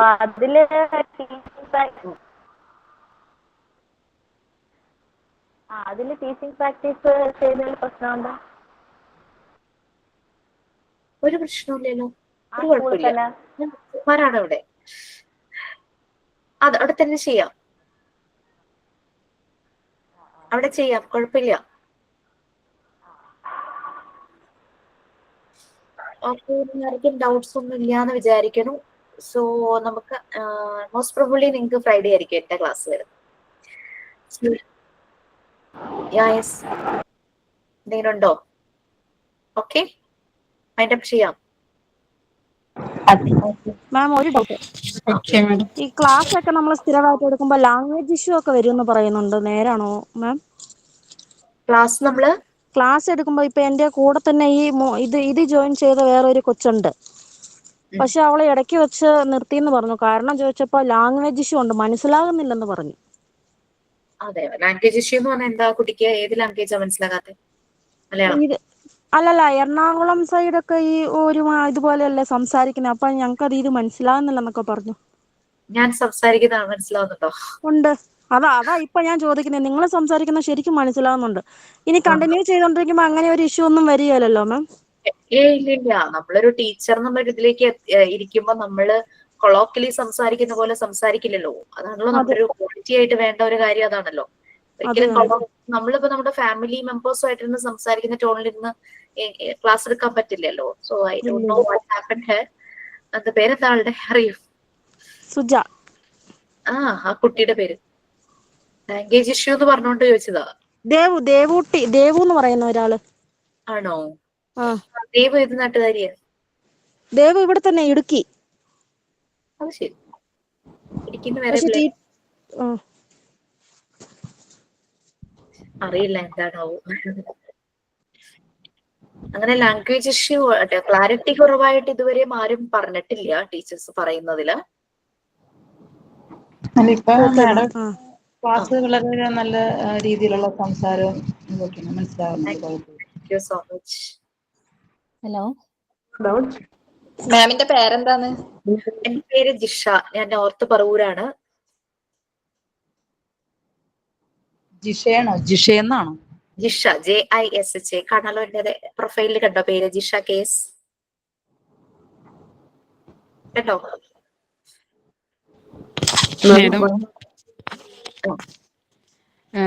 ഒരു ഐഡിയയിൽ ഇതിനെ കുറിച്ചിട്ട് എല്ലാവരും ഓരോ കാര്യങ്ങളും ചോദിക്കുമ്പോ ഞാനാകെ വണ്ടറടിച്ചിരിക്കുകയാണ്. എല്ലാവർക്കും ഇതിനെ കുറിച്ച് അറിയാന്നുള്ളൊരു തോന്നല്. അപ്പൊ എനിക്ക് അറിയണില്ല ഇത് എന്താ. ഒരാഴ്ച 2 ആഴ്ചയൊക്കെ നമ്മൾ ഇതേ കഥകളൊക്കെ തന്നെ പറഞ്ഞ് നമ്മള് ചിരിച്ച് കളിച്ചൊക്കെ ആയിരിക്കും. എനിക്കൊന്നും അറിയാൻ പാടില്ല. ഞാനിതിപ്പോ കേട്ട് അതൊക്കെ നിങ്ങൾ എനിക്ക് വണ്ടേഴ്സ് അല്ലേ ചെയ്യാൻ പോകുന്നു. ഞാനാണ് ഇത് ചെറിയൊരു ചെയ്യുന്നത്. സന്തോഷം. ആദ്യം ടെൻഷനിലായിരുന്നു ക്ലാസ്സിൽ കയറിയത്, എന്താക്കുമെന്ന് അറിയില്ല. പിന്നെ ടീച്ചറിന്റെ ക്ലാസ് വളരെ നല്ലൊരു മൈൻഡാണ്, അതായത് നല്ല രീതിയിൽ എടുക്കുന്നുണ്ട്, എനിക്ക് ഇഷ്ടപ്പെട്ട്. ഇനി മുമ്പോട്ട് എങ്ങനെയാണെന്ന് അറിയില്ല. നമ്മളുടെ ഉള്ളില് കുറേ പൊട്ടൻഷ്യൽ ഉണ്ട്, അതെല്ലാം നിങ്ങളുടെ ഉള്ളിൽ നിന്നൊക്കെ ഓരോന്ന് ഞാൻ മാന്തി എടുക്കും, നോക്കിക്കോ. അപ്പൊ നിങ്ങൾ എന്നെ വണ്ടടിച്ചു, ഞാനായിരുന്നു ഇതെന്ന് നിങ്ങൾ എന്നെ സ്വയം ചോദിക്കും. നമ്മൾ അതാ ചെയ്യാൻ പോകുന്നത്. നമുക്ക് നെക്സ്റ്റ് ഇയർ ഈ മാസം കോഴ്സ് കംപ്ലീറ്റ് ആകുമോ? തീർച്ചയായിട്ടും. നമ്മൾ 10 months ആണ് കോഴ്സിന്റെ ഡ്യൂറേഷൻ വെച്ചിട്ട്, ബാക്കി +2 monthsലാണ് നമ്മളുടെ പരീക്ഷ, വൈവ അതെല്ലാം വരുന്നത്, കോൺവെക്കേഷൻ ഒക്കെ അങ്ങനെ വരും. അപ്പൊ 10 months നമ്മൾ ഫോക്കസ് ചെയ്തിട്ടാണ് നമ്മളുടെ കോഴ്സ് കൊണ്ടുപോകുന്നത്. 2 months നിങ്ങളുടെ എക്സാംസും സ്റ്റഡി ലീവും അങ്ങനത്തെ കാര്യങ്ങളും കറക്റ്റ് അങ്ങനെ ആ ടൈമിൽ നമ്മൾ കംപ്ലീറ്റ് ചെയ്യും. Okay, thank you so much. Ma'am ഞാന് ഹലോ പറയൂ രമ്യ, പറയൂ. മാം, ഞാൻ ഇടയ്ക്ക് ഒന്ന് ഗൾഫിൽ പോവും, ഇടയ്ക്ക് വന്നിട്ടും പോയിട്ട് ഇരിക്കുന്ന ഒരു വ്യക്തിയാണ് ഞാൻ. അപ്പം എനിക്കത് ബ്രേക്ക് ആവുന്നുണ്ടാവില്ലല്ലോ അല്ലെ? അവിടെ ഇരുന്നാലും എനിക്ക് ക്ലാസ് അറ്റൻഡ് ചെയ്യാലോ? തീർച്ചയായിട്ടും അറ്റൻഡ് ചെയ്യാലോ. ഷെഡ്യൂൾ ചെയ്താൽ മതി, അതിനനുസരിച്ച് രമ്യയുടെ കാര്യങ്ങൾ. അവിടെ ചിലപ്പോൾ ടൈം മാറുമല്ലോ. അതെ. അപ്പൊ ടീച്ചിങ് പ്രാക്ടീസ് ചെയ്യുന്ന സമയത്ത് നമ്മൾ ആ ടൈമിൽ ഇവിടെ ഉണ്ടാവണം. അതിപ്പോ നമുക്ക് ഈ പറഞ്ഞ മാതിരി 15 ദിവസത്തെ കാര്യല്ലേ ഉള്ളൂ അല്ലെ? ഓക്കെ. ഇപ്പൊ ഡൗട്ടൊക്കെ ഒരുവിധം ക്ലിയർ ആയി. പക്ഷെ ഇനി എന്തെങ്കിലും ഡൗട്ട് എപ്പോ വരികയാണ് ഞാൻ മാമിനോട് അപ്പൊ ചോദിക്കാം. ഫസ്റ്റ് 2 weeks നമ്മൾ ഇതുപോലെ കഥകളൊക്കെ പറഞ്ഞിങ്ങനെ ഇരിക്കും. അജി എന്തോ ചോദിക്കാൻ പോകും. മാം, അതെ, ഞാൻ PG കഴിഞ്ഞ ആളാണേ. അപ്പൊ അത് ഈ എക്സാം ഒക്കെ എങ്ങനെ വരണേ? 100 മാർക്കിന്റെ തന്നെയാണ്, ഇത് സെയിം തന്നെയാണോ? PG കഴിഞ്ഞത് ഫാമിലി ആൻഡ് കമ്മ്യൂണിറ്റി സയൻസ് ആണ്. മാഡം ക്ലാസ് കഴിഞ്ഞെങ്കിൽ ഞാൻ വൈൻഡപ്പ് ചെയ്തോട്ടെ? വൈൻഡപ്പ് ചെയ്തോളൂ. കഴിഞ്ഞു. എനിക്ക് ഇങ്ങനെ ഡൗട്ട് ചോദിക്കുന്നുണ്ട് ഇന്നൊന്ന് മാത്രം. അജി, നമ്മൾക്ക് എല്ലാവർക്കും ഒരേപോലെയാണ് എക്സാം. എക്സാം ഒക്കെ വരണതല്ലേ? അതെ, അങ്ങനെ ആർക്കും വ്യത്യാസം അങ്ങനെയൊന്നുമില്ല. ഇല്ല.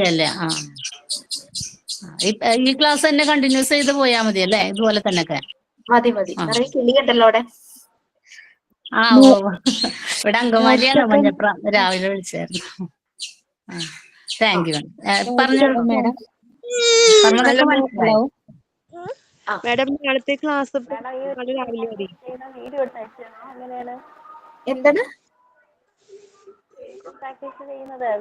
അയച്ചിരുന്നത്? എങ്ങനെയാണത്? അതൊക്കെ നിങ്ങൾക്ക് ഒരു മോക്ക് വീഡിയോ അയച്ചു തരും, ഒരു മോഡൽ, ഒരു ഡെമോ കാണിച്ചു തരാം. അതിനെ നോക്കിയിട്ട് ചെയ്താൽ മതി, അതൊക്കെ ശരിയായിക്കോളും. എനിക്ക് EI സൊല്യൂഷൻസ് കുറെ നേരം കൊണ്ട് എന്നോട് എന്തോ ചോദിക്കും, വേഗം പറയും. ഹലോ മാഡം, എന്റെ പേര് രശ്മി. തിരുവനന്തപുരമാണ് ജില്ല. ഓക്കെ, ഞാൻ അപ്പൊ ഇതിൽ എത്ര നോട്ട്ബുക്കുകൾ അങ്ങനെയൊക്കെ വേണ്ടി വരും? എത്ര നോട്ട്ബുക്ക് വേണ്ടി വരും? രശ്മി, കുട്ടികളോട് നമ്മൾ എപ്പോഴും അധികം സ്പെൻഡ് ചെയ്യാത്ത രീതിയിൽ കുട്ടികളെ നമ്മൾ മാനേജ് ചെയ്യാറുണ്ട്. ലൈക്ക് നമ്മൾ പറയുന്നത്, നിങ്ങൾ ഓരോ സബ്ജക്റ്റിനും ഓരോ നോട്ട്ബുക്ക് വെക്കുക എന്നുള്ളത് ഇഷ്ടം, അതൊന്നും കുഴപ്പമില്ല. നമ്മൾ ടീച്ചർമാരും ഓരോ ടീച്ചർക്കും ഓരോ നോട്ട്ബുക്ക് വേണമെന്നൊന്നും നമ്മൾ പറയാറില്ല. നിങ്ങൾക്ക് അത് എങ്ങനെ വേണമെങ്കിലും യൂസ് ചെയ്യാം. ഡയറി ഇരിക്കുന്നുണ്ട്, ഡയറി ഉപയോഗിക്കാം. കുട്ടികളുടെ ബുക്സ് കുറെ പേജ് ബാക്കി വന്നു, തന്നെത്താൻ ഒന്ന് ബൈൻഡ് ചെയ്തെടുക്കാൻ പറ്റുമെങ്കിൽ അങ്ങനെ ചെയ്യാം. പുതിയത് വാങ്ങണമെന്ന് പറയുന്നില്ല, നിങ്ങൾക്ക് പറ്റുമോ നിങ്ങളുടെ ഇഷ്ടത്തിനനുസരിച്ച് ചെയ്യാം. ബട്ട് ഒന്ന് ലൂസ് പേപ്പറിൽ വെക്കുവാണെങ്കിൽ നല്ലപോലെ സെക്യൂർ ചെയ്ത് വെക്കണം, നഷ്ടപ്പെട്ടു പോകും. അഥവാ പേപ്പറിലാണ് എന്നുണ്ടെങ്കിൽ നല്ലപോലെ ഫയൽ ചെയ്ത് ക്ലിപ്പ് ചെയ്തൊക്കെ വെക്കേണ്ടി വരും. അതൊക്കെ ക്ലാസ്സിൽ. നാളെ ക്ലാസ് ഒക്കെ എപ്പോഴായിരിക്കും? 10:30 ആണെന്നാണ് എനിക്ക് കിട്ടിയ ഒരു ഇൻഫർമേഷൻ. 10:30 തുടങ്ങി 11:30 വരെ ആണെന്നാണ് കേട്ടത്, മൺഡേ ടു ഫ്രൈഡേ. എന്തെങ്കിലും ഉണ്ടെങ്കിൽ അറിയിക്കാം, ചെയ്യാട്ടോ. ഗ്രൂപ്പിൽ ഇൻഫോം ചെയ്യൂലേ? തീർച്ചയായിട്ടും. മാഡം, ഞാനിപ്പോ റിസൈൻ ചെയ്തോട്ടെ? യെസ്, നമ്മൾ കഴിഞ്ഞു. ഞാൻ നിങ്ങളിങ്ങനെ ഇരിക്കുന്നോണ്ട് ഞാൻ ഇരുന്നതേ ഉള്ളൂ.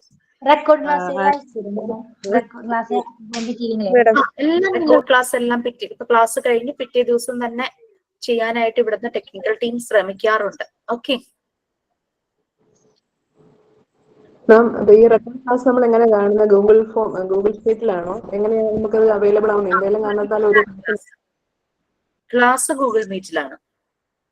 അല്ല നമുക്ക് ഇപ്പൊ ഇന്ന് ഒരു ദിവസം ഒരു മൺഡേ അല്ലെങ്കിൽ ഏതെങ്കിലും ഒരു ഡേ കയറാൻ പറ്റിയില്ല. അപ്പൊ നമ്മൾ ആ ക്ലാസ് നമുക്ക് അവൈലബിൾ ആകുന്നത് ഏത് ഫോം എവിടെ കിട്ടും? എങ്ങനെയാ നമ്മൾ റെക്കോർഡ് ക്ലാസ്? നിങ്ങൾക്കൊരു ക്ലാസ് റൂം എന്ന് പറഞ്ഞൊരു പ്ലാറ്റ്ഫോം ഉണ്ട്. അതിനകത്ത് റെക്കോർഡ് ക്ലാസിന്റെ ഡീറ്റെയിൽസ് കിട്ടും. ക്ലാസ് റൂം അത് അതിന്റെ ആപ്പ് അതൊക്കെ വേറെയാണോ? നമുക്ക് പറഞ്ഞു തരുമായിരിക്കും അല്ലേ? ആ, എല്ലാം പറഞ്ഞുതരും. എല്ലാ ഡീറ്റെയിൽസും കിട്ടും. ഒരു 2 വീക്സിനുള്ളിൽ നമ്മളെല്ലാം സെറ്റ് ആവും. Thank you. Thank you ma'am. Hi, ma'am. Okay, bye. Have a nice day. Thank you so much. Thank you. Hi, ma'am. Thank you ma'am. നന്ദി എന്തെങ്കിലും ചോദിക്കാൻ വന്നാണോ? Thank you, ma'am. Thank you. Hi, ma'am. Bye. Hi. Ma'am ഒരു doubt ഉണ്ടേ. ആ. എനിക്ക് text book കിട്ടിയിട്ടുണ്ടായിരുന്നു കഴിഞ്ഞ ദിവസം. ഞാൻ വണ്ടടിച്ചു പോയി ടെക്സ്റ്റ് ബുക്ക് കണ്ടിട്ട്. ദൈവം ഇത്രയുണ്ടോ പഠിക്കാന്ന് വിചാരിച്ചിട്ട്. വിഷമിക്കണ്ട. ഞാൻ എന്നിട്ട് ഫസ്റ്റ് പേജൊക്കെ ഒന്ന് മറിച്ചു നോക്കി. പിന്നെ ഞാൻ ഉള്ളിലേക്ക് നോക്കിയില്ല, ഇനി ടെൻഷൻ ആവണ്ടല്ലോ എന്ന് വിചാരിച്ചിട്ട്.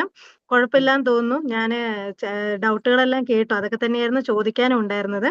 എനിക്ക് ഭയങ്കരമായിട്ട് ക്ലാസ് ഇഷ്ടപ്പെട്ടു. മാമിനെ ഭയങ്കരമായിട്ട് ഇഷ്ടപ്പെട്ടു. ഓക്കെ, ഇനിയുള്ള വരുന്ന ക്ലാസ്സുകളിൽ മാമിനെ കാണാമെന്ന് പ്രതീക്ഷിക്കുന്നു. അപ്പൊ നമുക്ക് ഓരോ ദിവസവും ഓരോരുത്തരായിരിക്കും ക്ലാസ് എടുക്കാം, മൺഡേ ടു ഫ്രൈഡേ? ആ, 3 ടീച്ചേഴ്സ് 3 4 ടീച്ചേഴ്സ് ഉണ്ടാവുമായിരിക്കും. അല്ലേ മാം? എല്ലാ വെള്ളിയാഴ്ചകളിലും ഫ്രൈഡേ ആയിരിക്കും ഉണ്ടാവുക അല്ലെ? ആണ് എനിക്ക് വന്നിരിക്കുന്ന സ്ലോട്ട്. ആണല്ലേ? Okay ma'am. Okay, by.